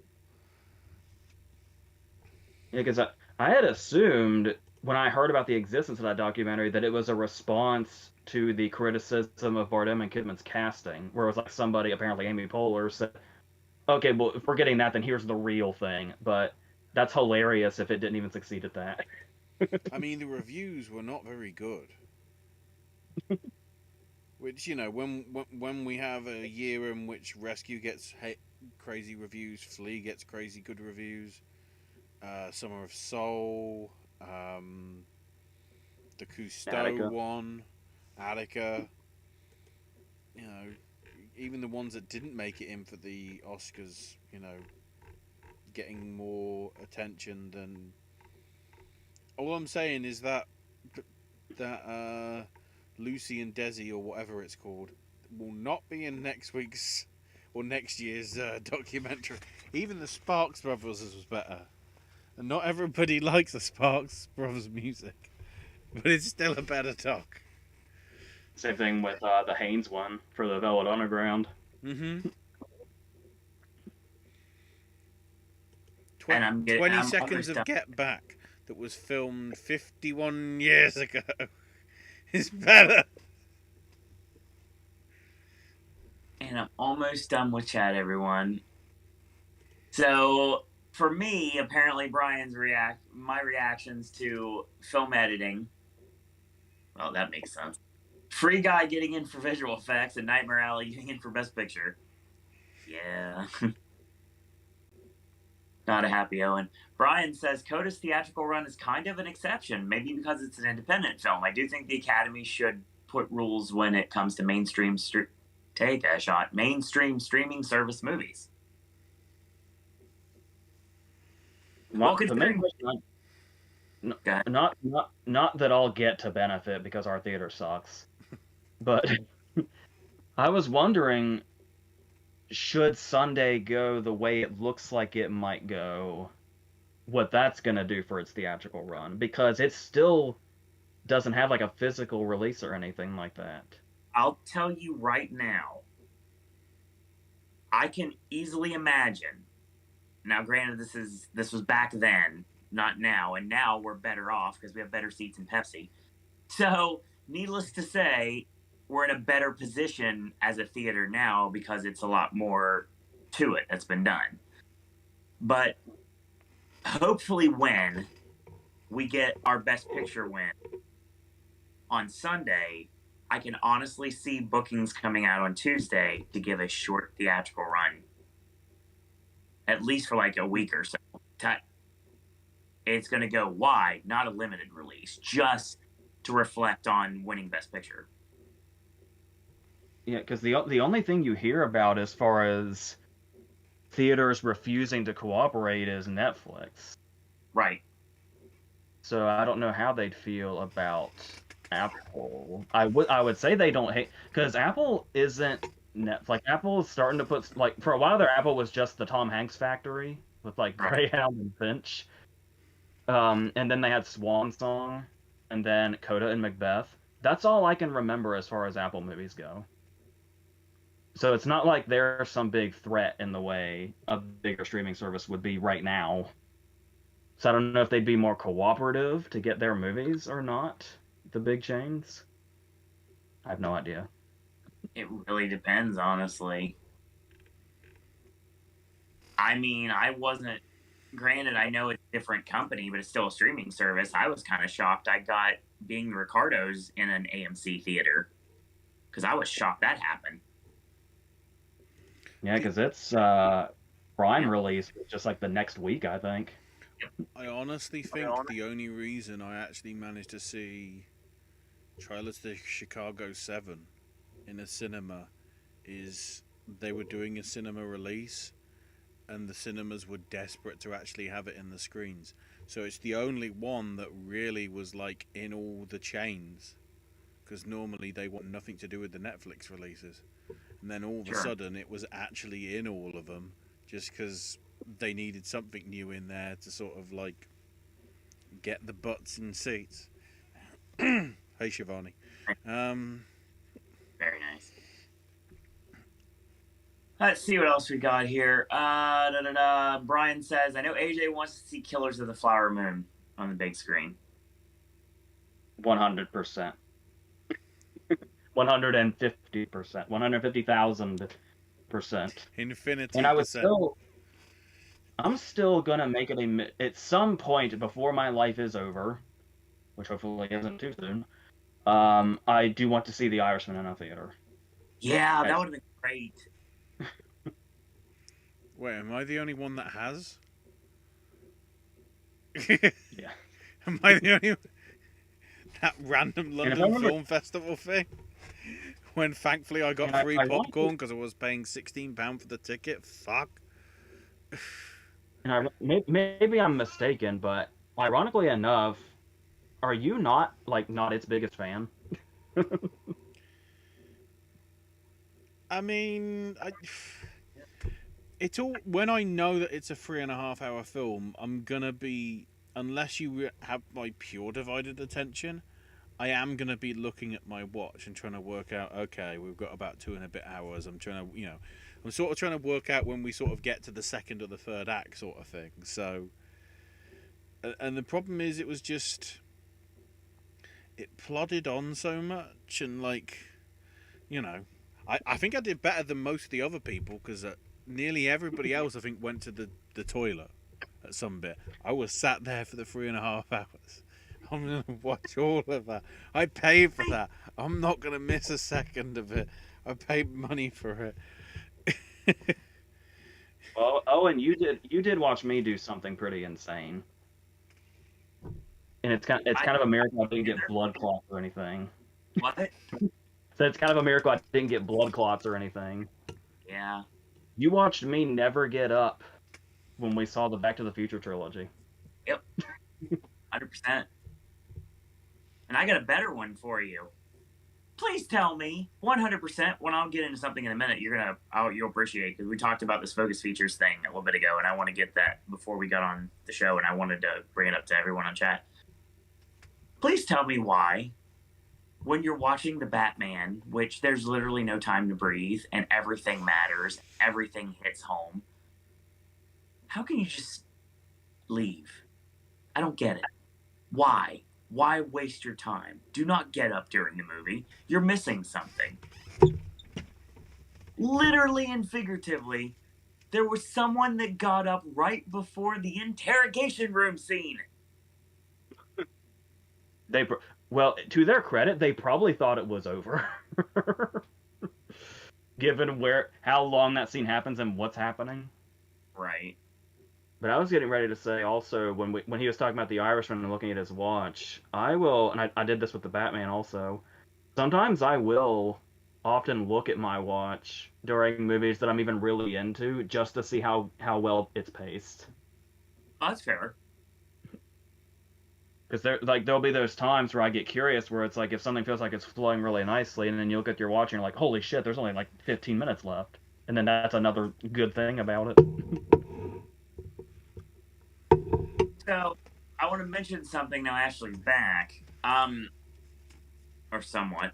So, I don't know if you've seen this in your local cinemas or not. I know AJ hasn't heard it yet, to my knowledge, the conversation we had earlier today. Focus Features is celebrating their 20-year anniversary. And they have a really awesome sizzle reel that is running before movies. And to make up for that, because of the 20th anniversary of Focus Features, they're putting, it looks like, take a shot, 7 Focus Features from the past back in theaters for a $5 movie at the AMC locations. Now, you would find this interesting, which I know you can't take advantage of it because you don't have an AMC close by. But anyone that gets to listen to this show, they're showing, now granted some of this is kind of like whatever, like they're showing Harriet and Downton Abbey and Darkest Hour. I mentioned those. But they're also showing Brokeback, Eternal Sunshine, Burn After Reading, and Atonement. That feels like time traveling. Tell me about it. That wasn't a very good area of time. No, but I will say right now that Forever and a Day, one of the greatest music songs ever to be in a soundtrack that no one knows what I'm talking about, CIA Man, would be amazing to hear on the big screen again. Yeah, but worth noting, when I say that's a bad period of time, that has nothing to do with the movies. That's well, yeah. Here, it's been brought up. If I could Eternal Sunshine myself, it would be that era. That's a shoot, 100%. I would say we both have had our darkest hour around that time, so we're good. Yep. I wish I could have fell asleep during that darkest hour. Anyway, And of all the people involved in that era, it's not us that are seeking atonement. That's a straight shoot. 100%. Not entirely. Maybe a little bit, but not entirely. Me just walking in, and if we're just randomly doing film titles, I'm just The loneliness of a long-distance runner is how I feel right now. I am Brad Pitt at the gym right now on the treadmill, 100%. So. 100%, without question. So Brian said, I'm not a wrestling person, but I do like Ashley Owens' reaction when Titus O'Neil appeared. That was like the biggest. Yeah. That was the biggest surprise. It was like, Also, he is like, he is the perfect man. He needs to be Dwayne the Dwayne Dwayneson's vice president, if he ever runs. And he will be played by Terry Crews in a movie about him. Yeah. That sounds about One more thing on the topic of burn after reading, and you saying that you're Chad Feldheimer at this point. Yes. You say you do all the running, you go to the gym, and you're always calling me. Right. Not once of all the times you have called me have you said, I thought you might be worried about the security of your shit. I wouldn't say that on here, but yes. Well, we know what's happening on April the 1st now, everyone. Oh, yeah, my mom's birthday, and that's a shoot, actually. Josie says, fun fact about American Graffiti, there's a license plate reading THX 1138. To be fair, everything George Lucas does, it's not even George Lucas. The fucking advert that I see every time at Voo Cinemas with Ridley Scott, whether he directed the intro thing, I don't know, that you see before every film to, like, say, switch off your phone, get immersed in the big screen experience. There's the bags from American Beauty, and one of the buildings has got THX 1138. Another one's got the, what is it, A20, not A23, the one that's in all the Pixar stuff. Yep. And that number goes all the way back to the Brave Little Toaster, even. Yeah. Check that video out. It hasn't got enough the billion hits that it's had on this network for some random reason. I think it's fine. It's doing great, actually. I will say right now that you mentioned THX 1138. A fun fact for you, Josie. If you get a chance to check out the queue of Fast and Furious Supercharged here at Universal Studios, Florida, literally, I'm pointing at it right now, quite literally. You have various odes to the past of that attraction and that location for Disaster, Twister, Take a Shot, Disaster, Earthquake, and several things from the past. There's like Beetlejuice references, things like that equate to what used to be there. Now there's Back to the Future references, obviously, and there is a license plate that's in the background of one of the rooms that actually does the exact same thing, that has the same George Lucas THX 1138 on it, which is kind of cool too. So it's like a lot of people bag on the ride for lots of reasons. I can't, but I will say that it's really cool queue, and that's definitely something that please tell me said car with the 1138 number plate also has a bumper sticker saying hand shot first. We can't go that far. Josie says, I want to wear a Broncos sports team shirt on Sunday. Yeah. Is it for Bronco Henry? I can only assume that's where that's going. It's gotta be. Is it? I mean, unless it's Denver the Lost Dinosaur. He's my friend, and a whole lot more. John Leguizamo, I assume, will dress up as Bruno, but it'd be cool if he dressed up as Sid the Sloth. I mean, sure, if John Leguizamo wants to look like Chris Angel on the Oscar stage, sure, we'll do that. How do you dress up like Sid? He'll find a way, AJ. Like a full body costume? I hope. No, like like a quarter of him will be Luigi. A quarter of him, he's gonna be everything.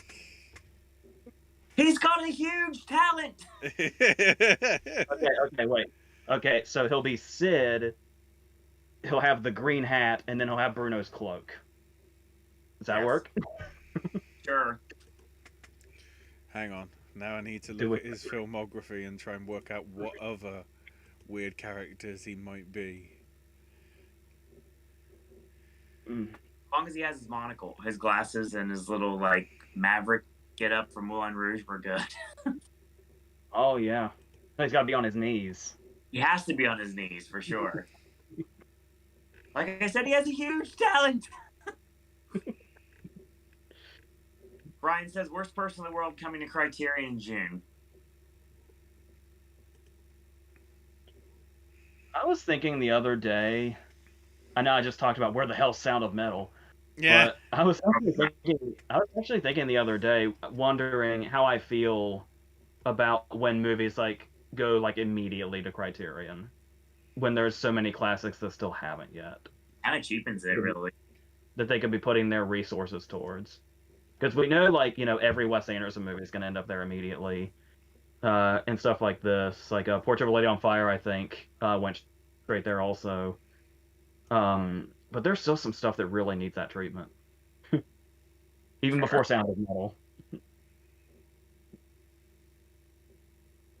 So, let's see. Josie says, Netflix probably paid off WGA.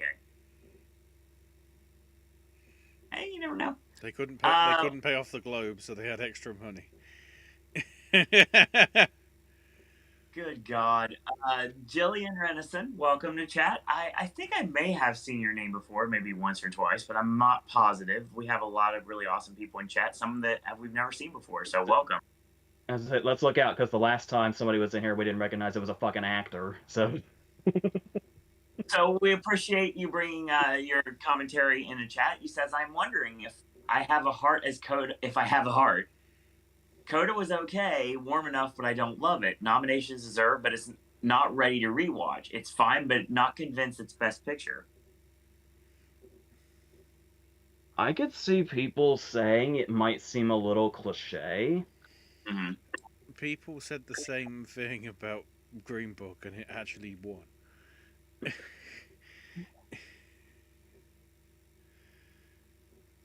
Like, I could see, like Coda didn't make my top 10 or anything.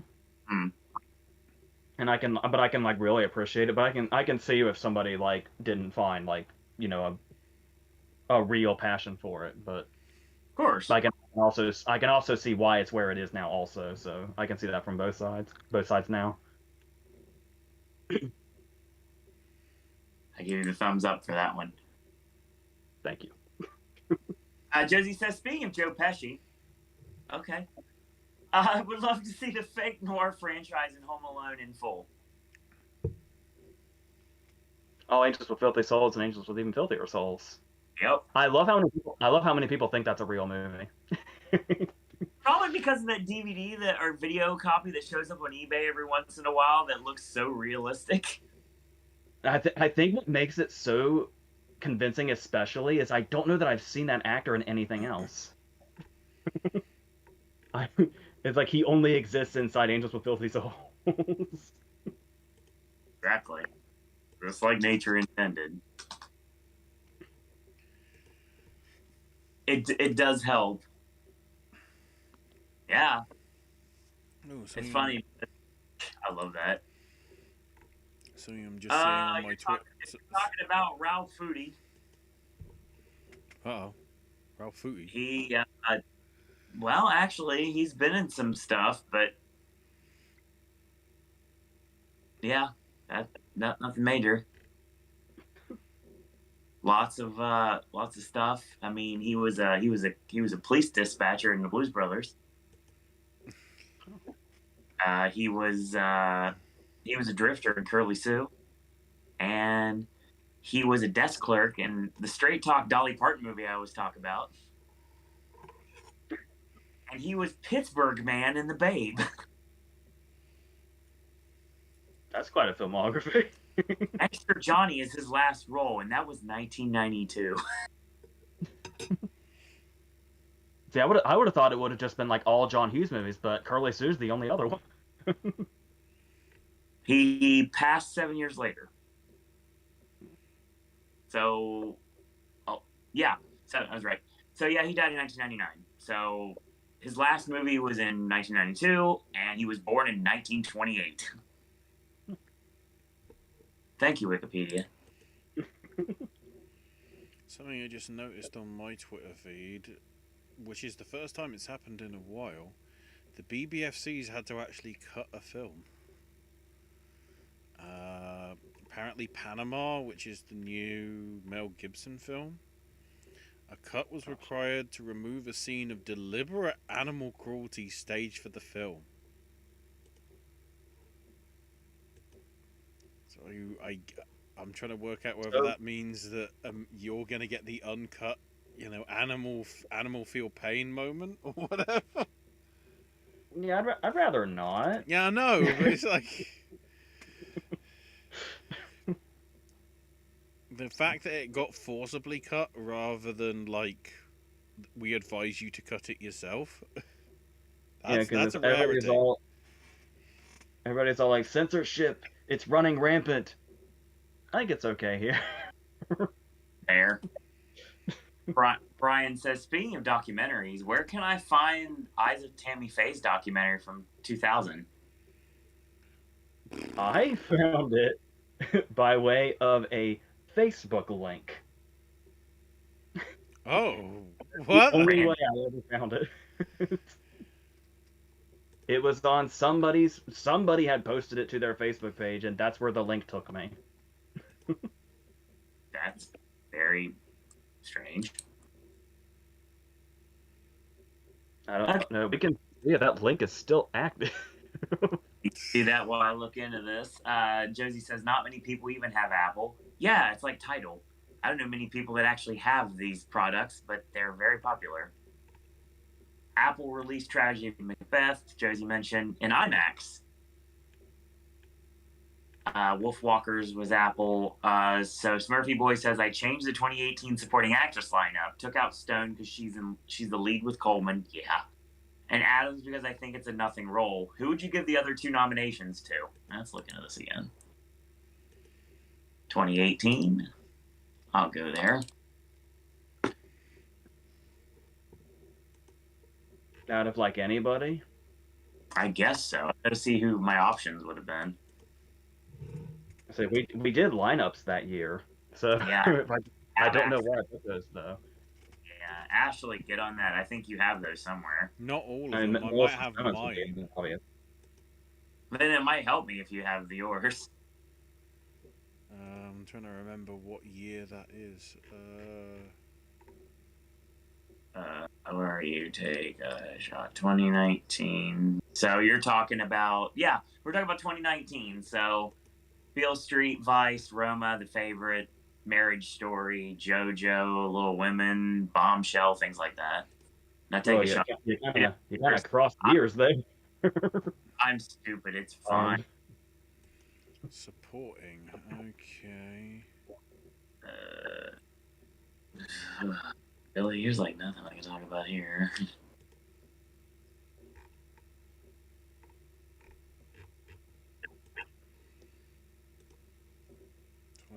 Season. I'm looking. Oh, of course, yeah. I think I have a better list than any of the Oscars had. I don't have my list because it was on my old computer before I got a new one. So I had Tilda Swinton for Suspiria. Okay. Emily Blunt for Quiet Place. Obviously. Sissy Spacek for Old Man and the Gun. Thomasin McKenzie for Leave No Trace. And Cynthia Erivo for either Bad Time at the El Royale or her supporting role in Widows. Yeah, Erivo was my number one, I think. Because I had Blunt in leading. Yeah, you do. I can't get in this because this is when I was like, obviously I had to go back and actually watch these movies because there's a whole podcast that exists about it. Brian says that's what he did with Captain Phillips while looking at the time yesterday, trying to see how it flowed. A113, yeah. Yes, that's the Leguizamo. numbers. Then John Leguizamo would play basketball with Wesley Snipes, Woody Harrelson, and Jesse Plemons. I want to see that. Joe Pesci and Charlie Day share the same birthday, February 9th. They're both Aquarians. Josie says Leon or The Fifth Element. I grew up on The Fifth Element, honestly. I really liked that movie growing up. I haven't seen Leon in like forever, so I love Leon a lot. I used to not like The Fifth Element, but holy shit, has The Fifth Element grown on me. I'm more likely. Well, shit, I don't know. I was gonna say I'm more likely to rewatch The Fifth Element, but if we're speaking objectively, I'd probably have to say Leon, which is a really easy and lazy answer. So I don't even want to say that. Josie said the French film Coda is based on is really hard to find. I heard that it actually improved upon the original French film. Yeah, weirdly enough, I haven't even sought it out yet. I will eventually, but I haven't. It's interesting when you look into it, because at the time, some of the French journalists really, praised it, but then others were, I guess it's whatever the French sign language that was used. Because during apparently a preview in Toulouse, the deaf audience needed to read the subtitles because it couldn't understand what was being signed on the screen. I guess similar to obviously how the BAFTAs had both British and American Sign Language available. And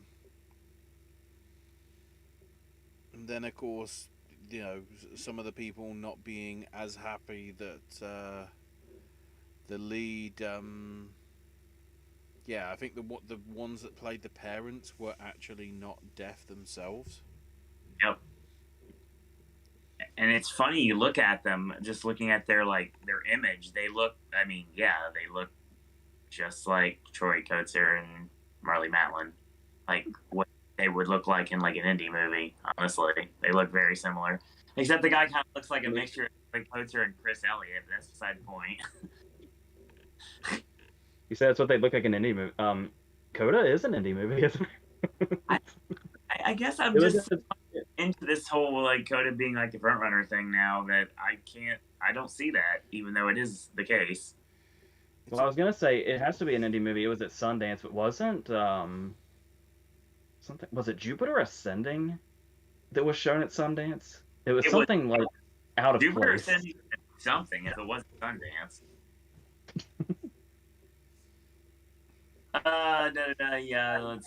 Okay. Brian said they never did a personal lineup for 2018. I couldn't. I didn't watch enough movies. Josie says favorite Sissy Spacek performance. Let's look into it. Well, of course, the thing that immediately jumps to me is Carrie, but let's make sure. Yeah. And Coal Miner's Daughter is like too easy. Is Badlands considered too easy as well? I would say that's a good answer. Because that's the one that put really her and Sheen on the map, sort of at the same time. Yeah. In the bed, in the bedroom's fucking great. I have an answer that I'm probably gonna get heat for, and I don't care because I always say I have to go for a different thing. What are you gonna say? I really like Blast from the Past. I knew it. It's Joey Slotnick, man. I'm telling you, every single time. You got to admit, in that movie, Joey Slotnick has the biggest orc. Oh God, yes. Dude, it's like 30 seconds of screen time, and he has the biggest orc. He's very, very important.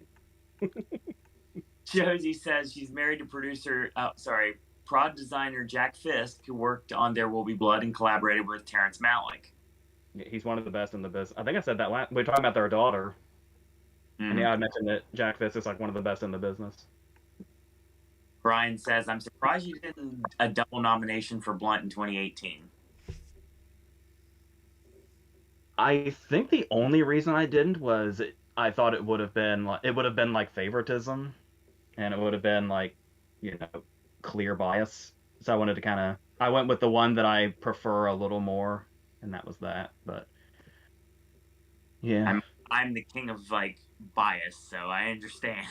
well, that's why like I was saying, it's like I almost wonder if I should just ban her from my personal lineups because she's just always gonna be there. I almost put her in for Jungle Cruise. I swear to God, it's a brilliant comedic performance, and I love it so much. Did not watch that movie. I wish I, I could. I could have put her in supporting for Quiet Place 2, and I wouldn't have felt at all guilty about it. But it's like let's just I don't even need to say it. That's why. So it's like let's see who else we can kind of give a spotlight to. Smurfy Boy says Claire Foy was nominated at the Globes and Blunt won SAG, so they would have been the two I would have nominated for 2018. I remember when Foy almost happened. Yeah, vaguely. Brian is hoarding where he found the original the movie that Coda was based on, the original French film. He said, "I'm not telling you where I found it." Ooh, that's mysterious. Oh, So Emily Emily Blunt's $50. Emily Blunt's next project is going to be Amazon Prime Video for you guys. We get it on the we get it on the BBC. Oh, and it's Hugo Blick. So you just go up to this guy. His name's Hank. He works at the Whopper Lair, and if you slip him $50, I'll give you the movie channels for free. I just combined two things right there. I definitely heard Jack Black and the Cable Guy, and I think I might have heard Kramer. Dane Cook, actually, but close enough. Like I said, still butthurt I had to miss Dane Cook a couple years ago, but I was busy at the time.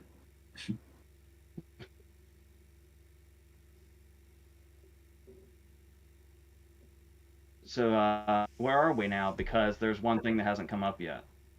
Oh, the show that we're doing.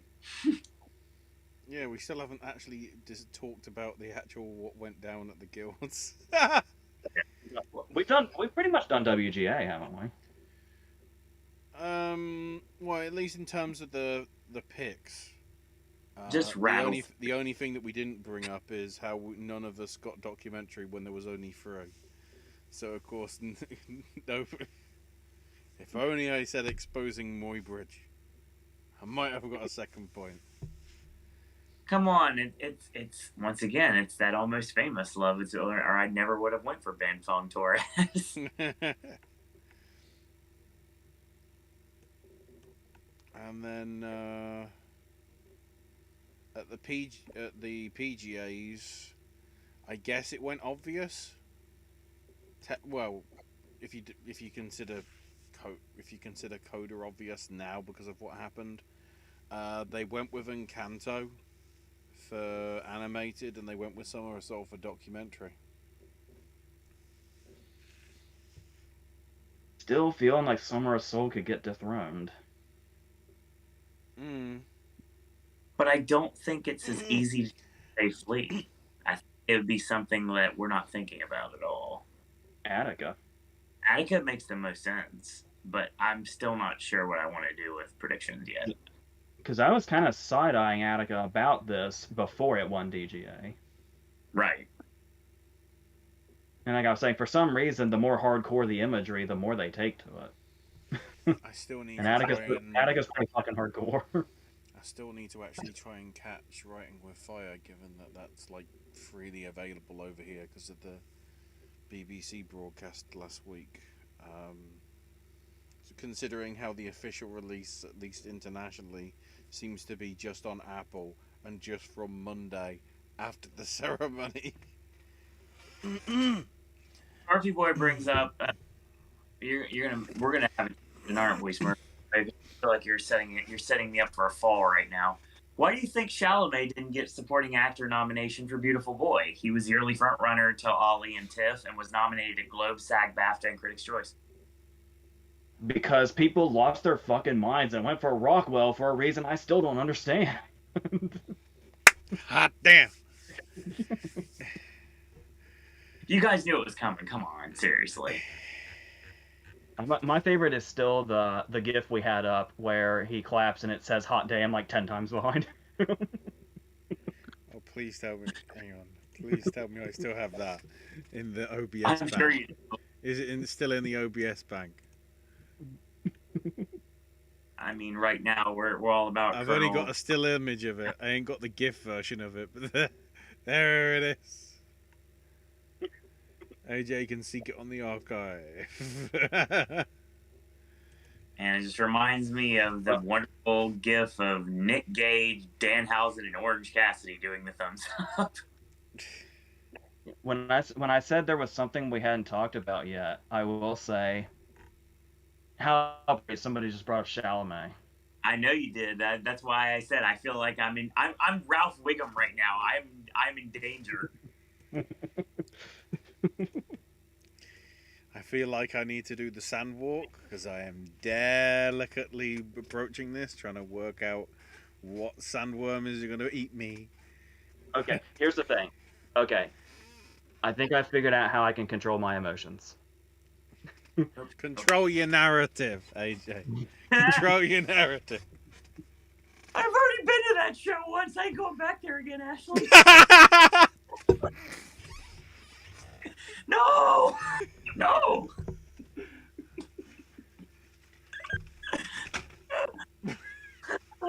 You were so excited for that, and then No! here comes Austin Aries. It's over there. I can't get to it.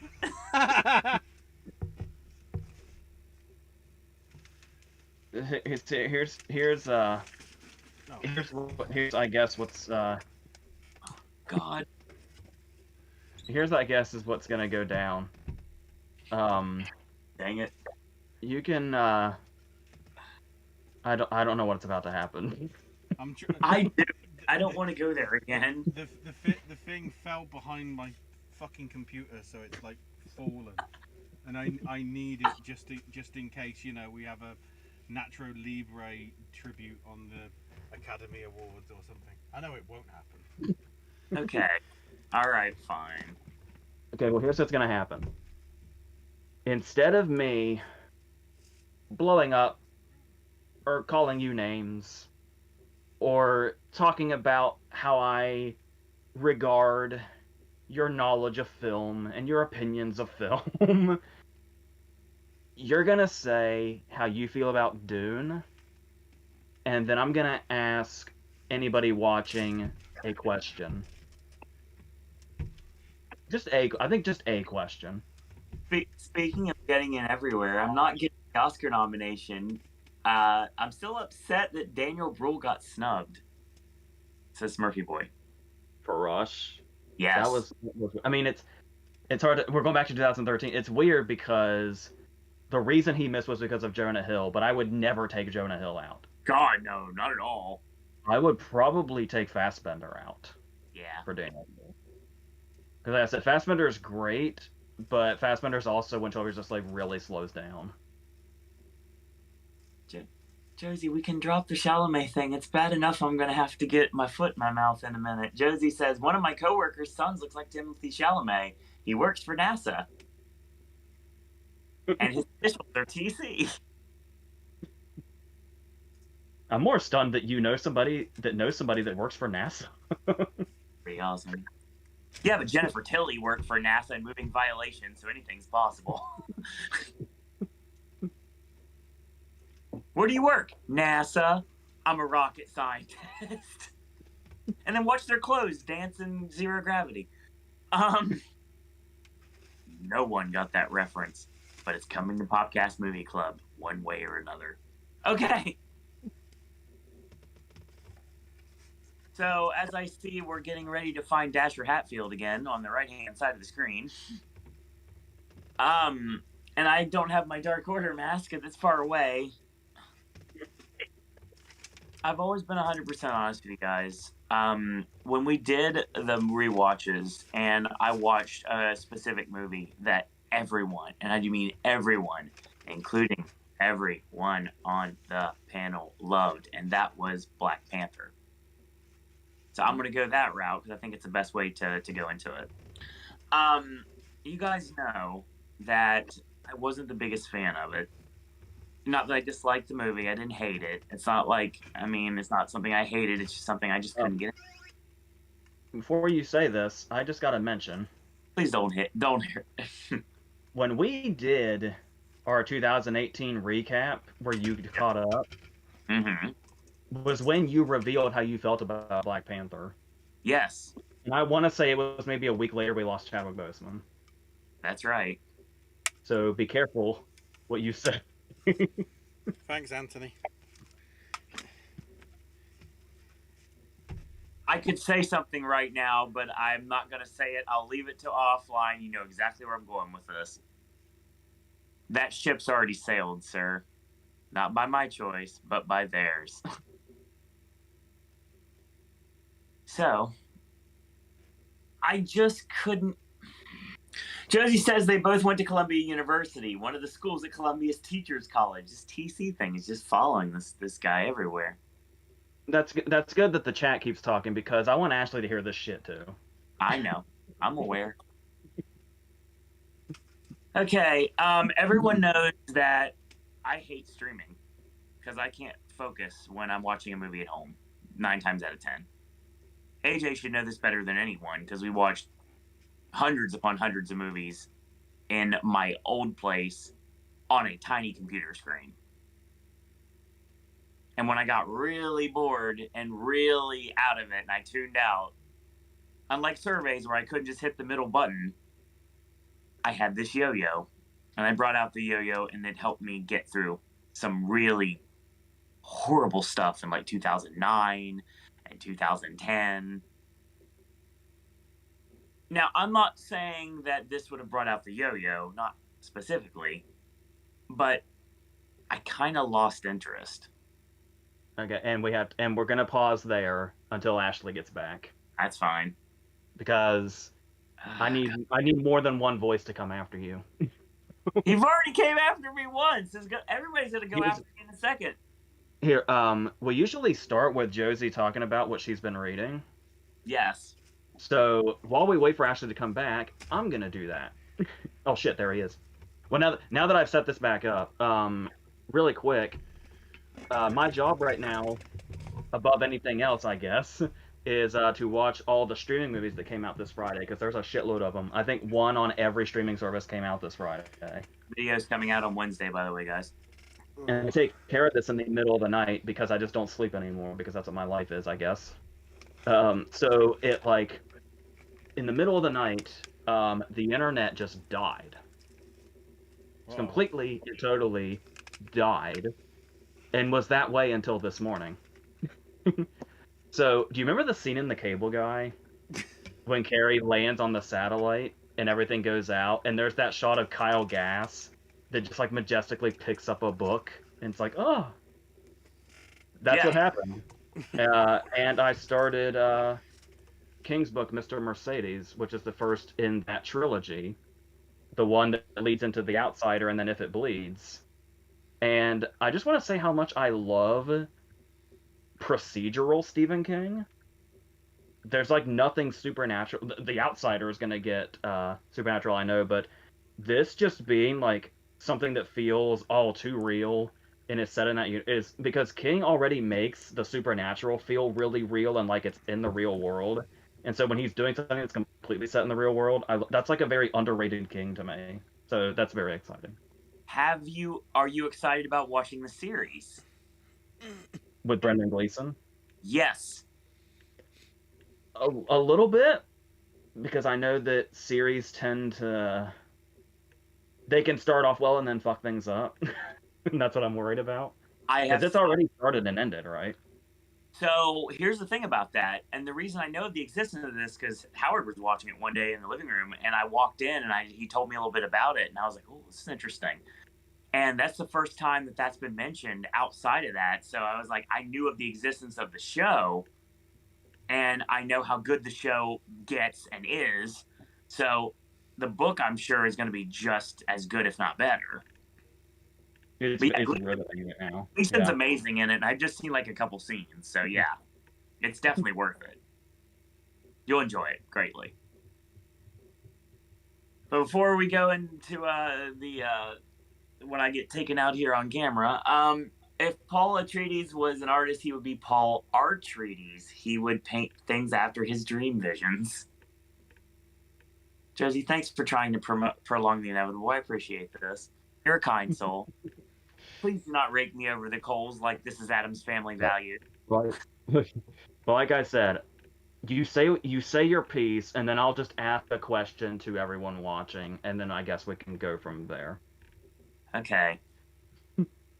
So, like I said, I prefaced this when Ashley disappeared and came back. I told you about, like, if you go back to the 2018 show, which I recapped all the movies I watched, and I rewatched the picture nominees. And Black Panther was always something that I was kind of lukewarm on. Everybody was loving it and everything. And then I couldn't say anything because I never saw it. I was just upset it kept winning things. Which is where I am with Power of the Dog right now. But it seems like that's kind of subsiding a little bit. So that's a good thing. Except for one. Hollywood, you still have time. Here's the thing. At the end of the day, the best way to describe my experience with Dune is Black Panther. Now, let me explain. I talked about before, as I got it started in this, and this is weird, this is going to end the show tonight. I will say right now that I never really been a big fan of streaming because obviously I can't focus. I can't focus in theaters half the time either, but that's just me. That's just how it is with me. It takes several viewings for me to like really get the gist of a movie if I'm not interested in it enough. And some movies, as AJ knows, even movies I absolutely love, I can be victimized by Mr. Sleepy Time. I don't like Mr. Sleepy Time. It's just something that comes up for me. I'm old. It's how it happens. That being said, when it comes to streaming, it's easier for me to just watch a movie theatrically, and it made sense for me to try to watch all the picture nominees theatrically. And when I saw that I had a chance of getting all 10, it was like, okay, I'll watch them again.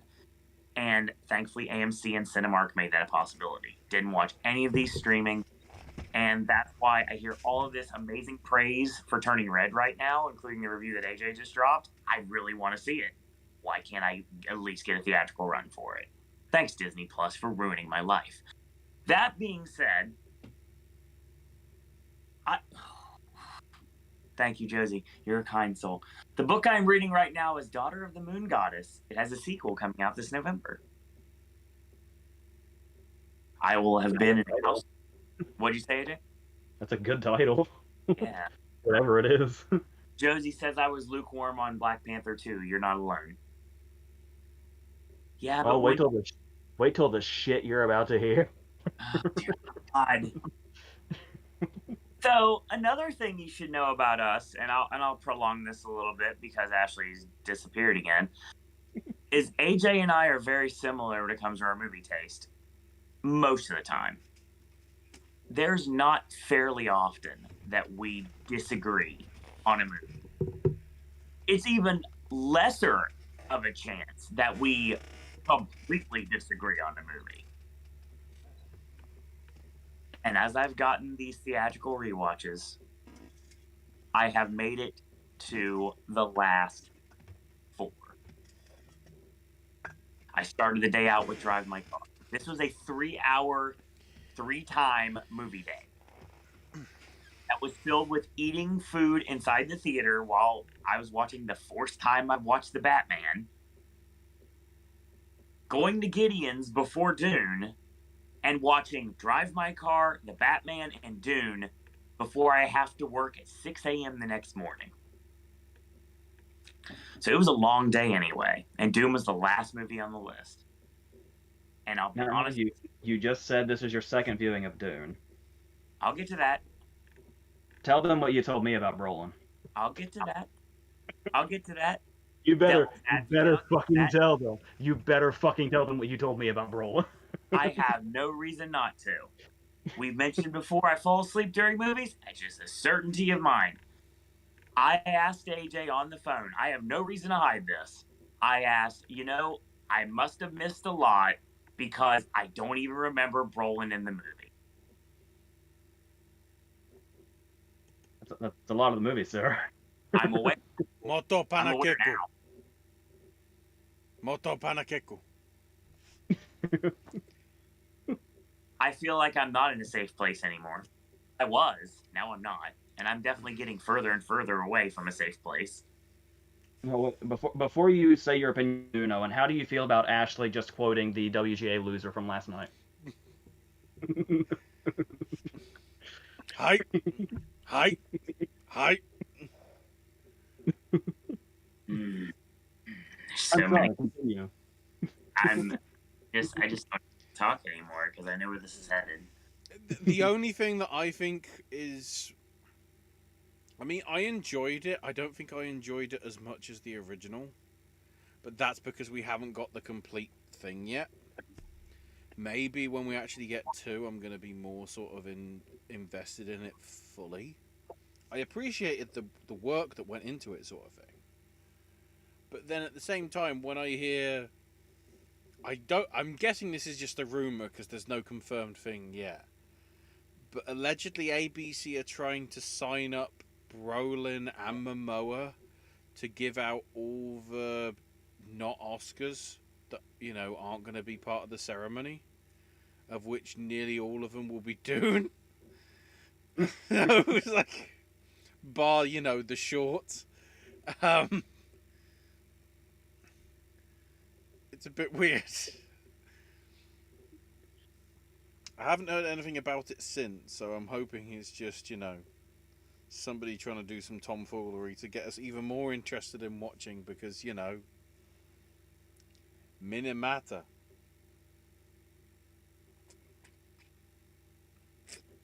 There's something else about Chastain, but we'll destroy Owen, and then we'll talk about Chastain. I'm about ready to just leave because I know where this is headed.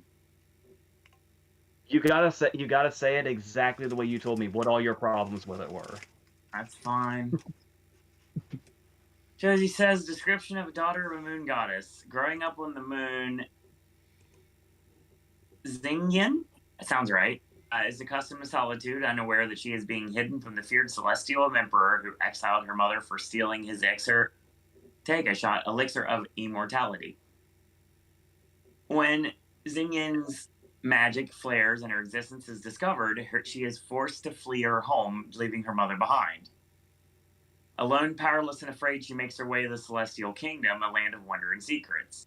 Disguising her identity, she seizes an opportunity to learn alongside the Emperor's son, mastering archery and magic, even as passion flames between her and the prince. Josie kind of reminds me of of one of your blog posts or your videos, honestly, and I like it because you have a great way with words, honestly. Real quick, Josie says, favorite Brolin performance. I literally just have 5 words. Dan White has an issue. He's so good in Milk. He really I is. love Milk. I'm telling you, Diego Luna in Milk, like that joke forever and a day will never not be funny. I mean, there's obviously No Country for Old Men. That's a great one. It's a great one, and it's the obvious one. Whenever somebody says Brolin, the first thing I think of? Oh, True Grit's great too. Yeah. When somebody says Brolin, the first thing I think of is Planet Terror. Yeah, that's a great one too. I really, really love him in Planet Terror.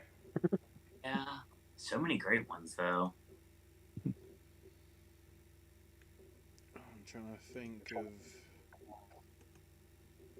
Oh, I love the chat just like keeping me alive right now. It's nice. Josie says, when I watched Dune, I felt like I was watching a kid's blockbuster classic from the late 90s, 2000s. Blockbuster makes sense. We'll get there. Don't worry. Josie says, would love to see a parody where slime gets poured on Paul Atreides as he puts his hand in the box. I'd say he was a good counter to Del Toro in both Sicarios. That's another one that's a good option.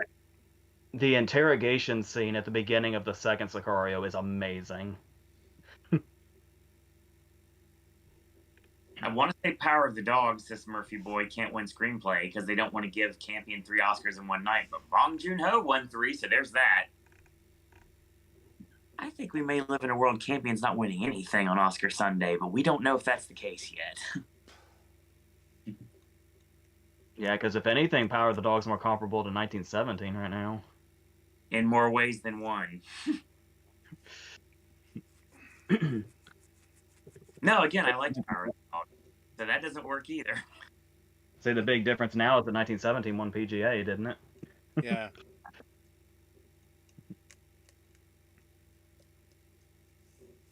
Okay. All right. So, prolonging the inevitable. Thank you, Josie, for trying. Thank you, Smurfy Boy, for trying. I'm about ready to put my foot in my mouth, Jerry Lawler style. Okay. So we talked about 3-hour movies, yada yada. Okay, cool.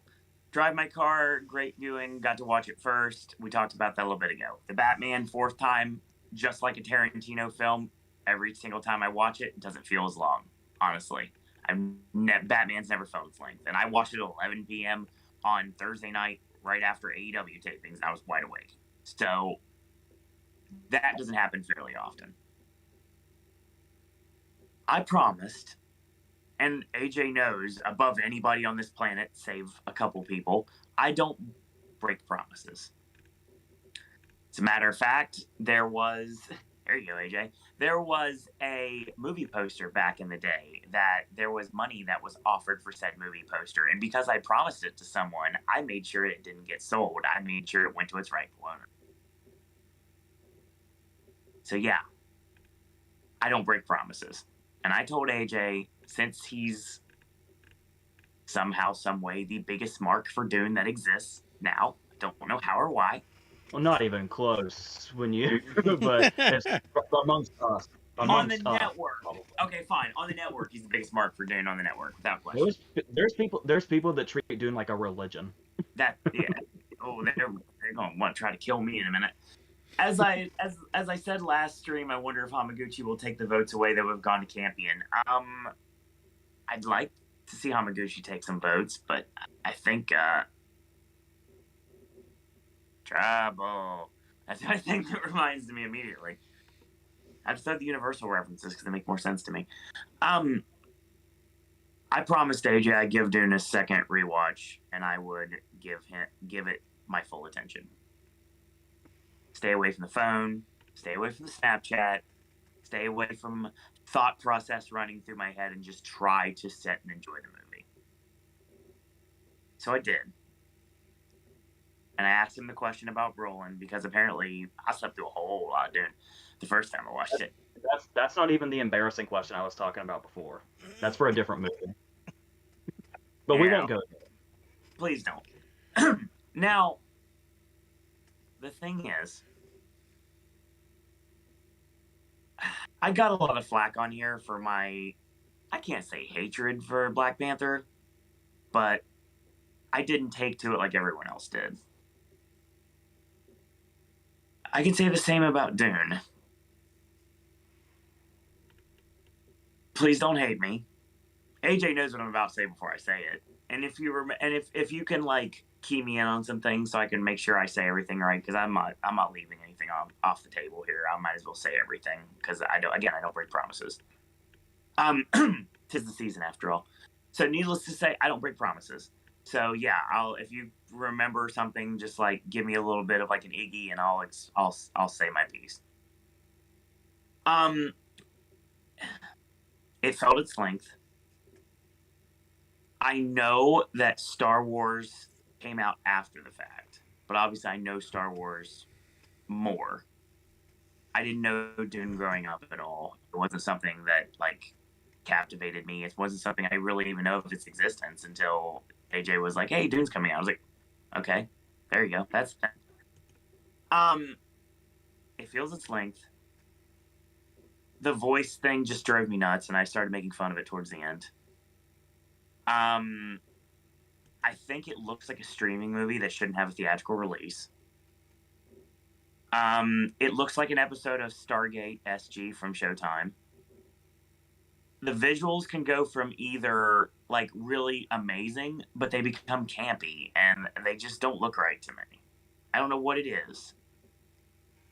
The fighting sequences, I'm kind of lukewarm on, just like Black Panther. I wasn't big on them fighting in Black Panther, and that was something everybody else was like going crazy for. Except for that one scene, everybody like raked me over the coals for it. I was the only one in the world that liked it.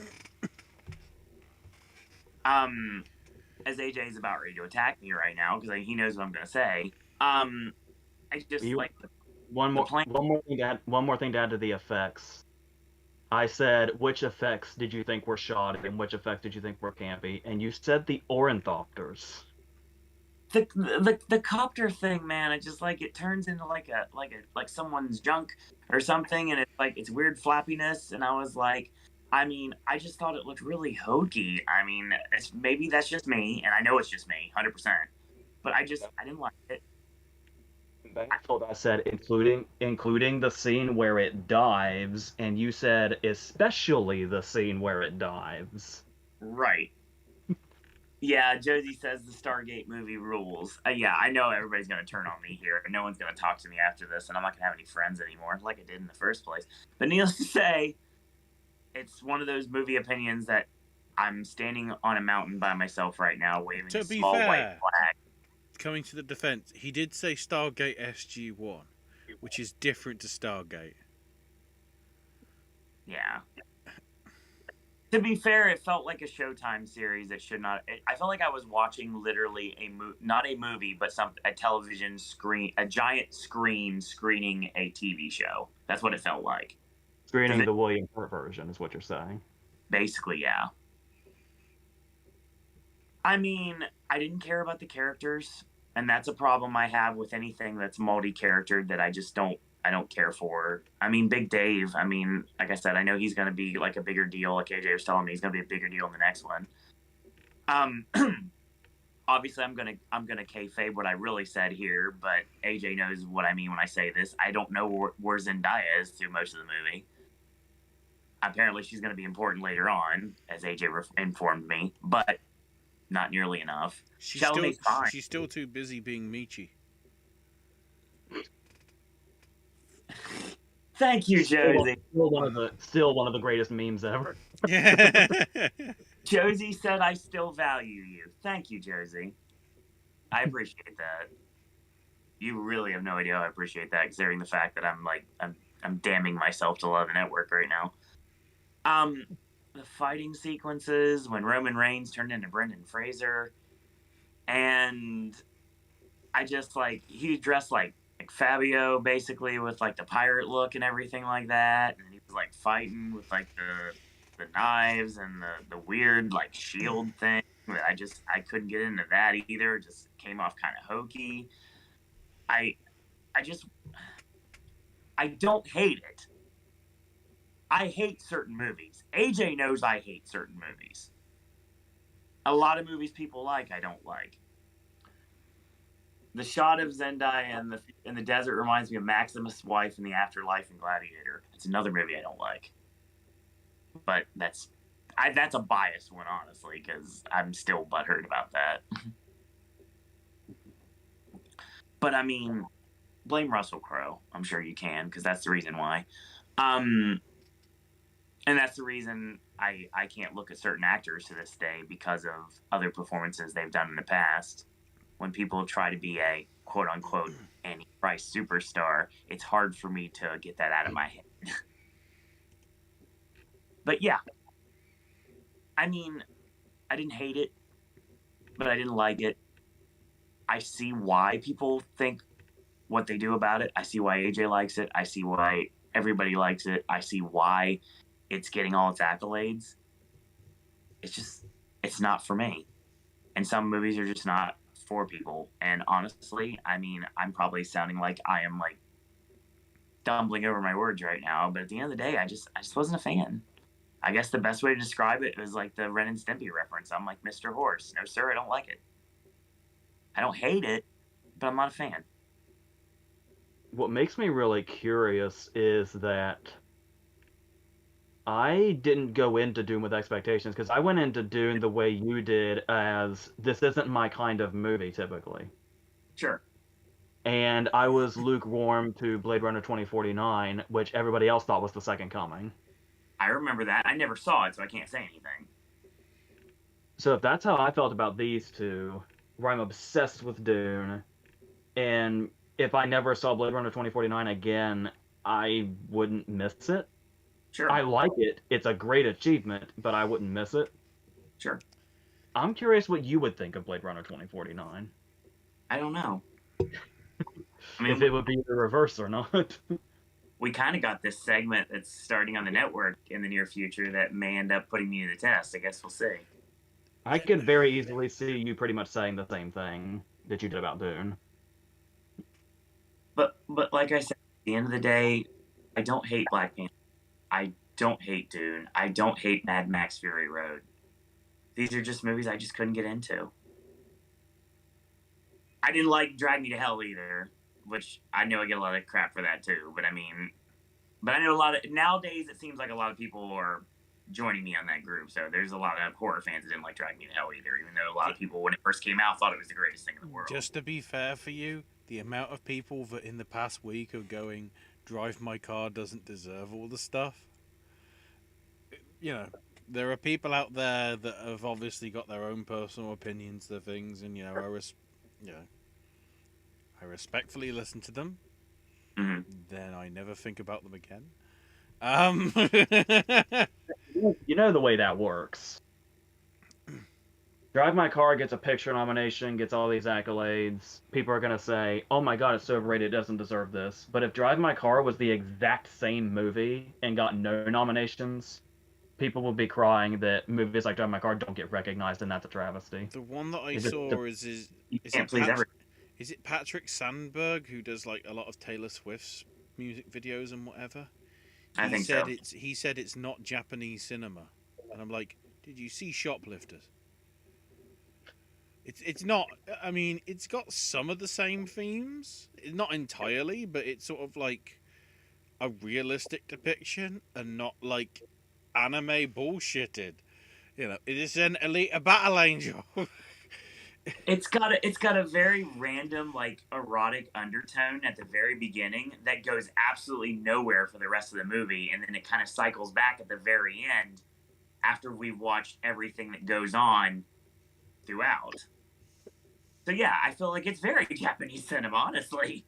But so their opinion holds no water whatsoever. Oh wow. Oh, we'll have a conversation in a minute, Josie. Brian says, I can't really say anything about Dune because I'm going to be watching that for my Oscar movie marathon. Josie says, when Skarsgård's ate up like a pig, he ordered Sarduke Arby's. God dang it. Thoughts on that line in Dune? Get off of me! So, is this... what do you feel? How do you feel about Zimmer? Okay, I'll get to that. I'm fine with that. Every Zimmer score... Okay, Zimmer has the same... I don't dislike Hans Zimmer at all, but for me, every score sounds like the Inception soundtrack.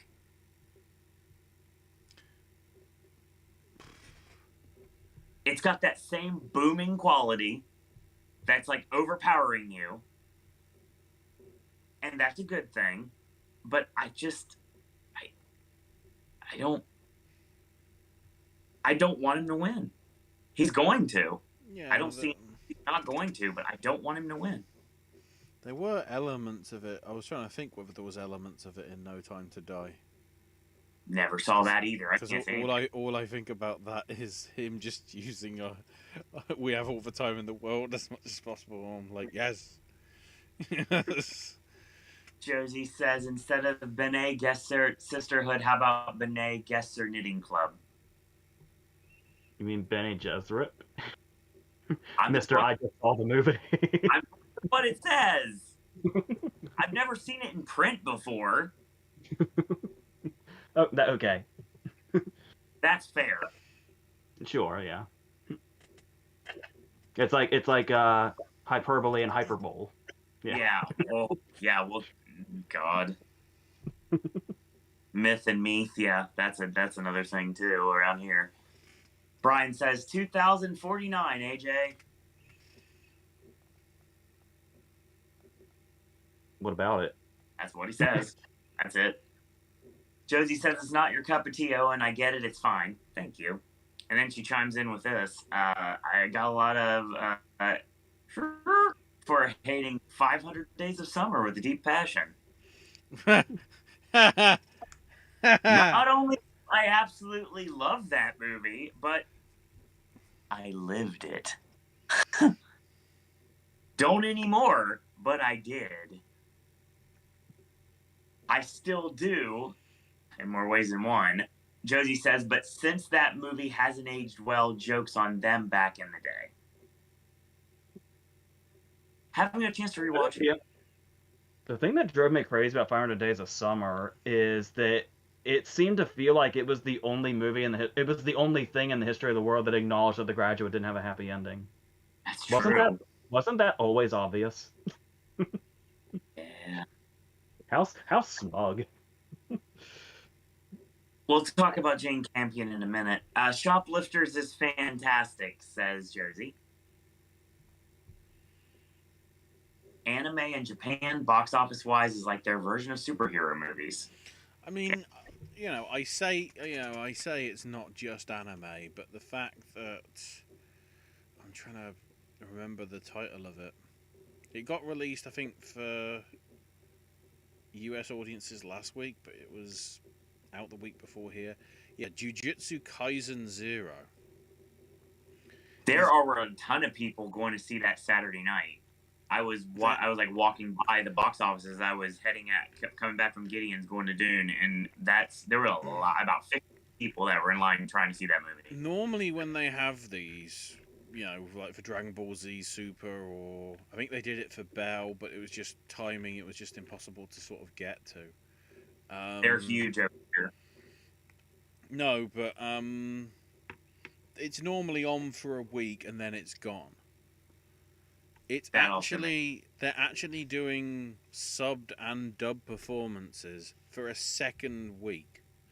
Whether that's just because they need stuff to fill the screens, because they realise not a lot of people, at least over here, are going to be seeing Belfast or Spider-Man or Sing 2, because they're basically on they're on video on demand, premium video on demand right now, so people can see them early, and to fill the screens, which means they're getting rid of X and like stuff that I'd like to see get a second week. But it's good to see like the Japanese culture stuff actually have an audience. The audience that I had for going to see Weathering with You, wasn't it? The film from the guy that did Your Name. That was his next one. Yeah. That was a really nice sort of like near sold out screen, even though it was just subtitled.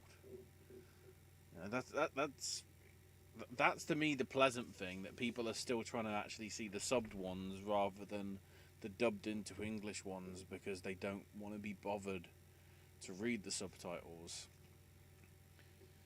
Maybe that's a good thing with Coda, because it's like sort of hard bedded into the actual thing. That's the other thing as well. Sometimes when you get the subtitles, it's added on, but then in other films where it isn't, like they hardwired in the subtitles to Inglourious Bastards. Mm-hmm. Although in some screenings I've seen it, and there's literally no subtitles, so you just have to guess. Doesn't help. But it's like when I watched Bastards for the first time in a different language on my computer because I was deathly sick at the time and I couldn't go to the theater. And the first time I watched Bastards was on the computer with barely understanding what was going on, and I still thought it was a masterpiece. How much did it trip you out in the opening scene when Londa keeps switching? Did you think something was wrong? I didn't know what was going on. Josie says I saw Belle subbed. Yeah, I mean, it's funny because Batman's actually subtitled here. So that's another really interesting thing that we offer at our local cinema. I'm trying to see. I think the subtitled film this week for us is, or at least at my big multiplex, is Phantom of the Open, but I'm pretty sure. Oh, that's a senior screening for Licorice Pizza. That's not the same thing. The one thing I did appreciate is they did have at least at the Odeon for Batman, they had subtitled Batman along with regular Batman at midnight, so they weren't just like sort of, I don't want to say ear-walling it or something. It's not like paywalling it, but like. And then also with that cinema, that meant that they had one on the first floor and one on the ground floor. With the issue being that because it's that old, there is no lift.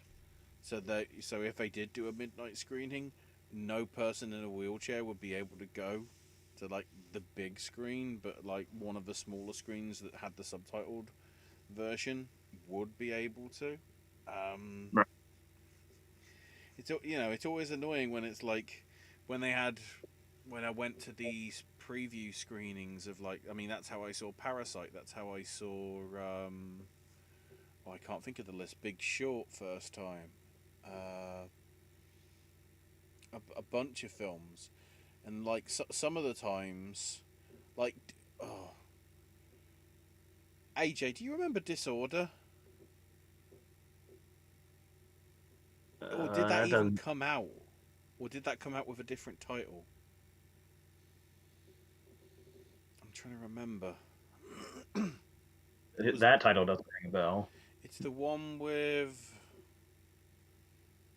what's his name? Swedish guy. That's helpful. Far from the madding crowd. Matthias Skonnert. Oh yeah. And Diana. No, what's her name from Inglourious Bastards? Kruger. Hold on. That sounds like a familiar pairing. Hold on. I got his wiki now. It was 2015. They stuck it, this foreign French film that was actually really good. Disorder. Yeah. And so that meant nobody with a wheelchair was able to see it. And I was like, okay, that's nice. I mean, it's not nice, but like... Sarcasm. To be fair, some people actually apparently at other screenings did walk out because they didn't expect it to be in French, even though the description literally said it was subtitled. So it's like your own fault. I thought we were watching The Artist, and I remember walking the movie when I was working, and I remember like wanting to see people's reactions when there was like nothing, no dialogue whatsoever, and I always wondered if there's someone who's gonna get up and leave, and no one ever did.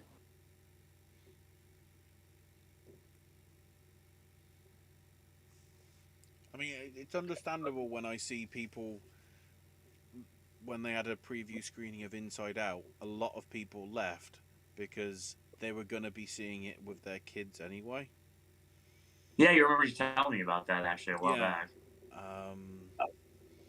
Which is an understandable situation. And then you've got sort of the ones where they actually thought it was going to be like Terminator or something big rather than all the precedent of it just being sort of... I mean, sometimes they did big stuff, like, I think Free Guy was one of them, like, last year or whatever, but then also... I'm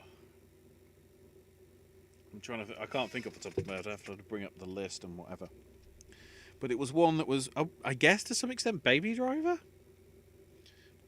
because there was a lot of interest with that because it was an Edgar Wright film, so it'd be over here, and it, you know, some people were sort of. It's rare that they put on big ones, but like when they do, there's still a sort of big thing about it. But yeah, it's like when you get these things where some of the big screens actually show the films that you wouldn't expect to see.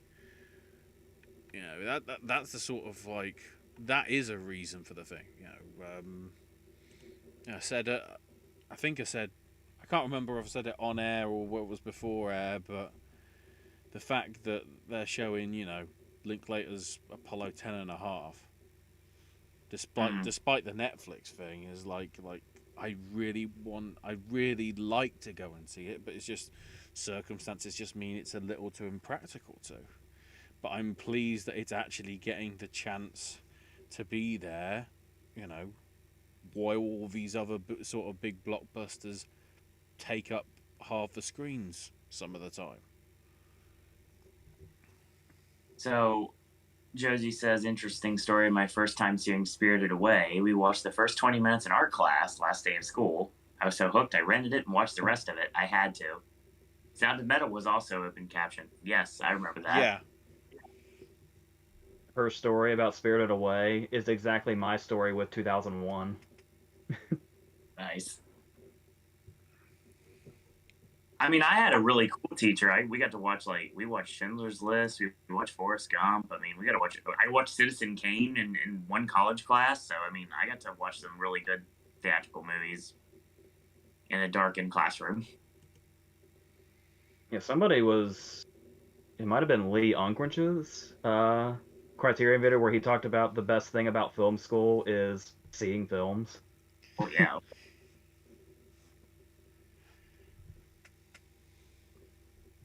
Well, I had my follow-up question to you after your Dune opinion.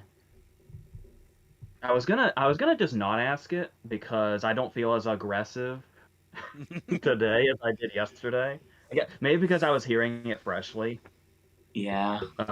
This is what the power of Don't Look Up winning a WGA can do. It mellows you out because you get angry. Angry I'm assuming we're going to be wrapping up after I ask this.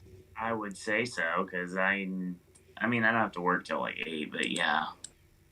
Well, I'm going to need 1 minute real quick if you want to talk amongst yourselves before I ask this question. Oh, sure.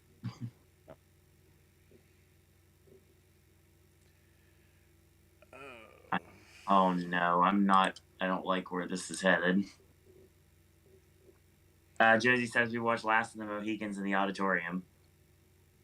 Nice. Brian says my 9th and 10th grade history teachers showed us Selma, 12 Angry Men, and Unbroken. Oh, nice. That's a range. I mean, I didn't like Selma, but I mean, that's kind of cool that you had to watch 12 Angry Men in your school class. I still love the fact that I had to watch Revenge of the Sith twice. Just because the first time it got to the bit in the battle when it's, I guess, Palpatine as it's eventually revealed in that film versus Yoda in the Senate room, if you remember that bit, Owen. Yeah, I feel like AJ's about to ask me, is this my homework, Larry? And the bit where sort of Yoda goes flying, he falls off one of the things and goes flying down, and then the screens go black, and then the lights come on, and it turns out the backup generator is done because the entire area had a fucking power cut. So I don't know what other people were, what part of the movies they got stuck into, but we all got tickets and everything, free tickets, and for some reason we chose to watch it again rather than Fair. I padded AJ. Where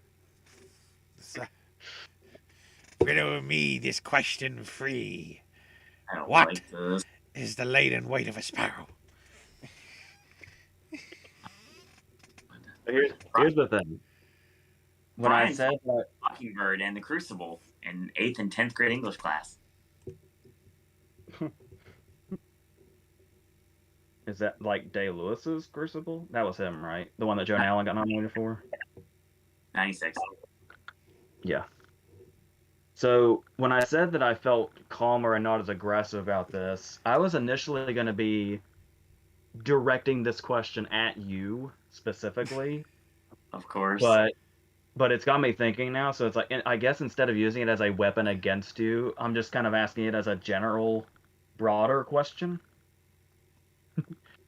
Because it was the thing that I really got hung up on was the Dune looks like a TV movie and the effects are shoddy.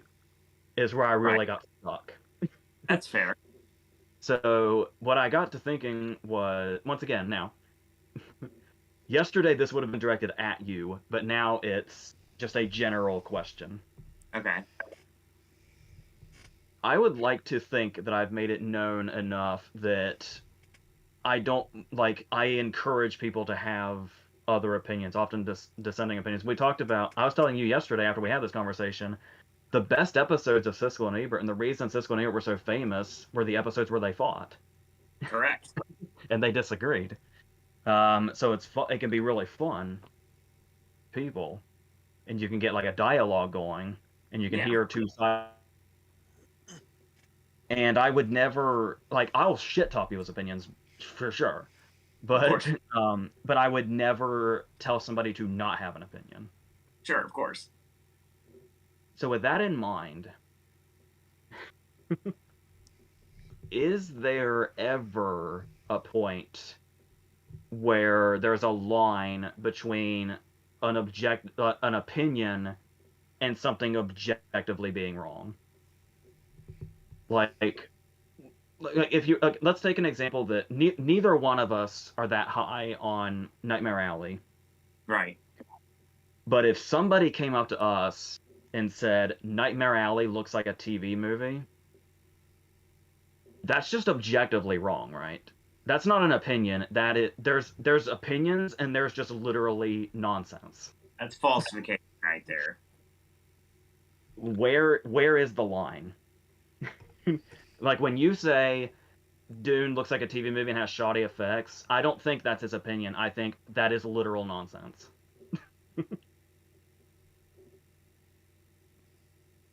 I gotta say, just in a general way, is there a separation, or is it always an opinion? Is it never nonsense? It's not nonsense to everybody, but it's nonsense to some. So it's a split down who depending on who you are. Yeah, to me, that feels like sort of an 80-20 or a 90-10.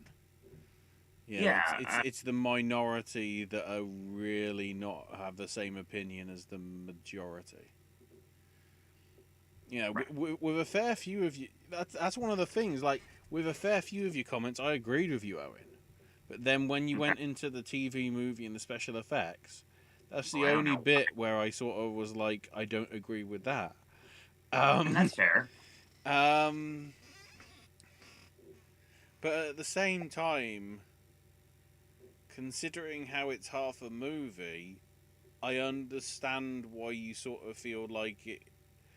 I guess the problem is, when you say TV movie, I'm thinking of like how they treat a TV movie as it's a long thing. The way you're talking about it, I think you mean it feels like it's. I mean, let's say it's 2.5 hours. It's like the equivalent of 4 45-minute episodes of like a mini-series or something. And towards the middle of it, I was just done, and I wanted it to end, and I was trying to catch for the rest of it. To get to the final fight sequence, which I didn't like the first time I watched it. Here's the thing also, is that we do have a TV version. Yeah. Like, was it Ian McNeice that's the Baron in the miniseries? I can't think of the top of my head because it's like it's confusing enough trying to be able to work out which Dune you're buying. Sometimes when you're just like, it says Dune on the side, Has somebody stuck this in the TV section when it should be in the movie section?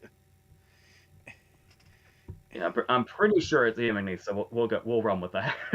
So compare when Ian McNeice floats to when Stellan Skarsgård floats.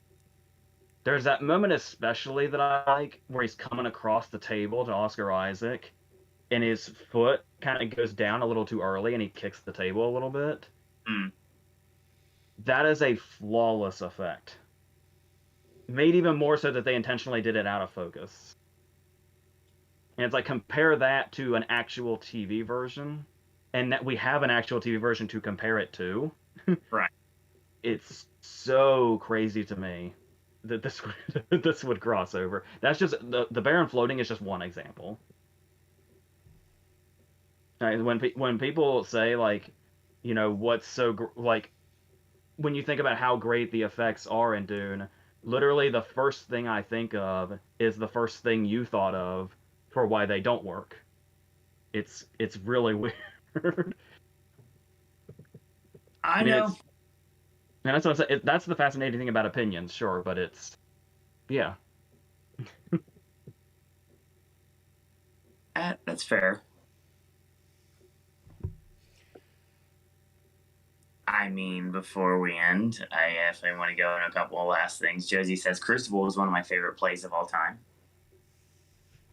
Without getting too deep down the political rabbit hole, it baffles me how there are still schools trying to still ban To Kill a Mockingbird. Yeah, that whole thing is really weird. And it's the character of Dylan did take a shot. The character of Dill in To Kill a Mockingbird is based on Truman Capote. Josie, the movie's even better on big screen too. Honestly, it's getting a Fathom event again this year, and if you haven't had the pleasure to see it in a theater, I definitely would take it. It's November, I think, maybe November, December, somewhere in like the end of the year.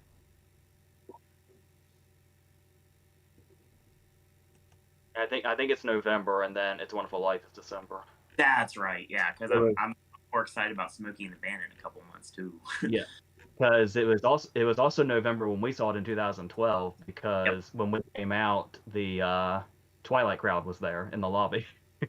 Yeah, I remember taking a YouTube video that I never actually put up of like watching the crowd, and I was like shooting on them, and I never could put that video up. I remember that.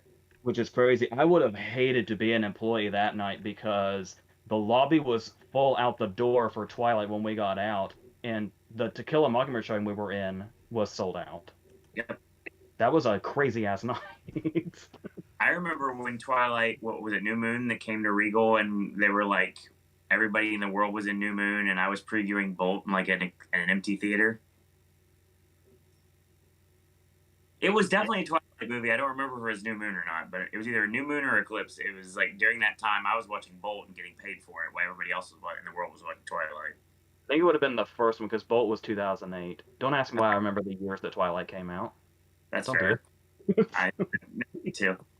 I think if that Fathom event was 2012, that was what, Breaking Dawn Part 2?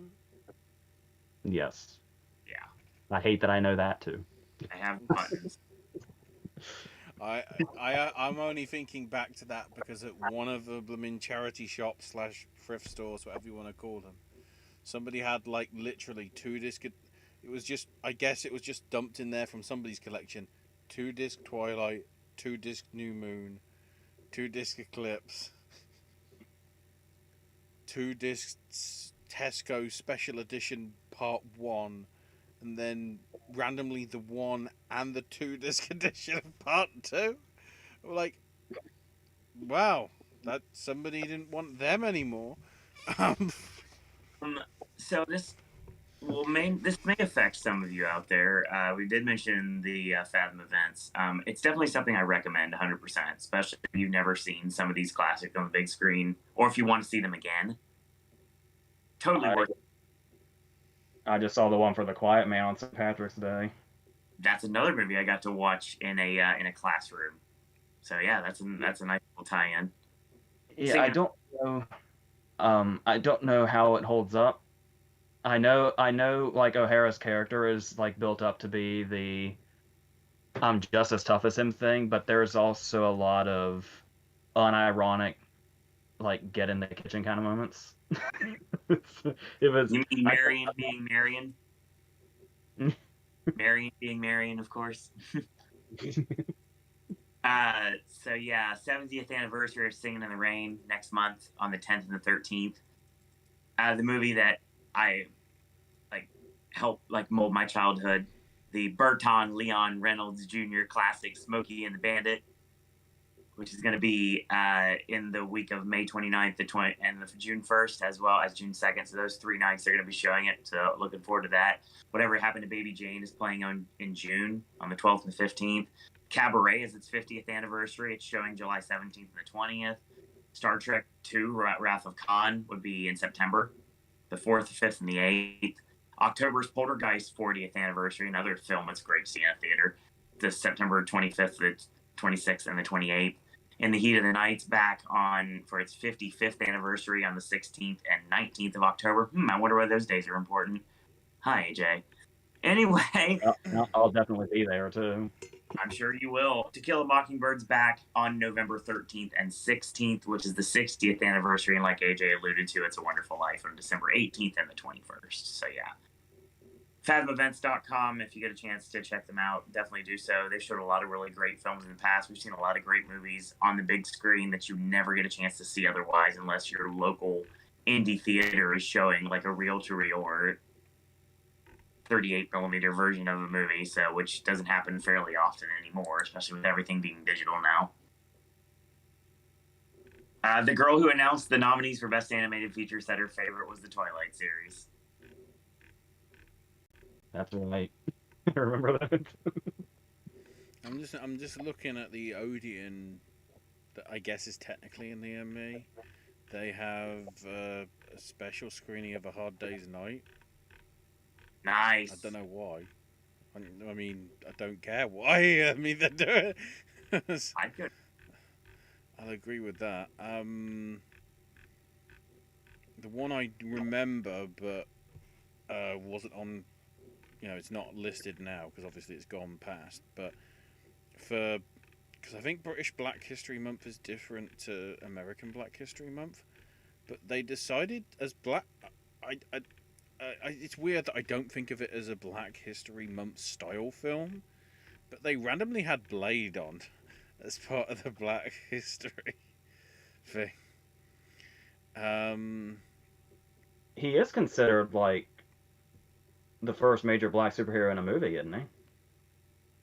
In that respect, I guess technically maybe Shaquille O'Neal in Spawn. I mean, Steel. Spawn was Michael Jai White. Oh yeah, that's it. I was getting them confused. Spawn was Spawn was 97 and Blade was 98. So yeah, maybe it is Spawn. Technically that was, but Spawn was okay, but Blade was actually good. Yeah. Blank Man was the first black superhero on the big screen. And then the Meteor Man as well. And Shaft. I would love. I heard McFarlane was doing something. I don't know wherever that went, but I would love to see a legit, great remake of Spawn, still with Michael Jai White. That'd be cool. Brian just yells out, "Con!" And my response is, "Con!" I believe it's the director's cut of Con that they're doing, isn't it? Yeah. I don't know what the difference is, but I just noticed that when I saw The Quiet Man. Jody says, had a fun time chatting with you all. Going to bed now. I'm tired. Thank you for always including me. Josie, thank you again for coming in every single time and chatting with us. Thank you for providing content to prolong our chat and prolong our show. And we appreciate your commentary, just like we do with everyone, with Brian, with Murphy Boy, with Lorraine, with everybody that comes in and chimes in for 5 seconds, 5 hours, or once and never at all. We appreciate you all. We really do. 100%. We're having a blast this season as we round the tail end of award season and we move into Popcast Movie Club. So we're looking forward to it. It's going to be a fun time. I think that's a good way to end the show, actually. I don't have any like marks on my back and everything, so we're good. 100%. Haven't been dragged. My back doesn't feel like it's on fire, so I wasn't dragged over the coals too much, so that's good. Once again, like I said, love our chat here. You guys and girls are awesome. Thank you again for chiming in. Like I said, you prolong the show. That's a great thing, honestly. We'd be talking for 5 minutes and not have anything to talk about otherwise, especially on a show like this where there's literally nothing to talk about. You gave us stuff to talk about tonight. We appreciate it. So tomorrow, the day, Oscar predictions. 3 of us finally predicting the Oscars, predicting the surprises, the upsets, of course this is going to be a thing. All of that's going to be talked about with our live chat tomorrow night, approximately 7 o'clock p.m., if not beforehand. So stay tuned to the network for more information there. Ashley can be found on Twitter at @AshIsMyNameUK. More snack stashes coming, gaming content returning eventually. AJ, of course, as always, unless you're talking about something he likes, cannot be killed by conventional weapons. Needless to say, just like Keith Richards and cockroaches. So, once again, if you'd like to leave him a comment, you're more than welcome to do so. He will get back to you in the very near future. I've noticed a lot of comments have been coming across chat lately. We really appreciate that. AJ will see them soon enough, and he'll be able to respond to them. There's some good stuff, and we appreciate that. Where you giving us all some positive feedback every night here on the network.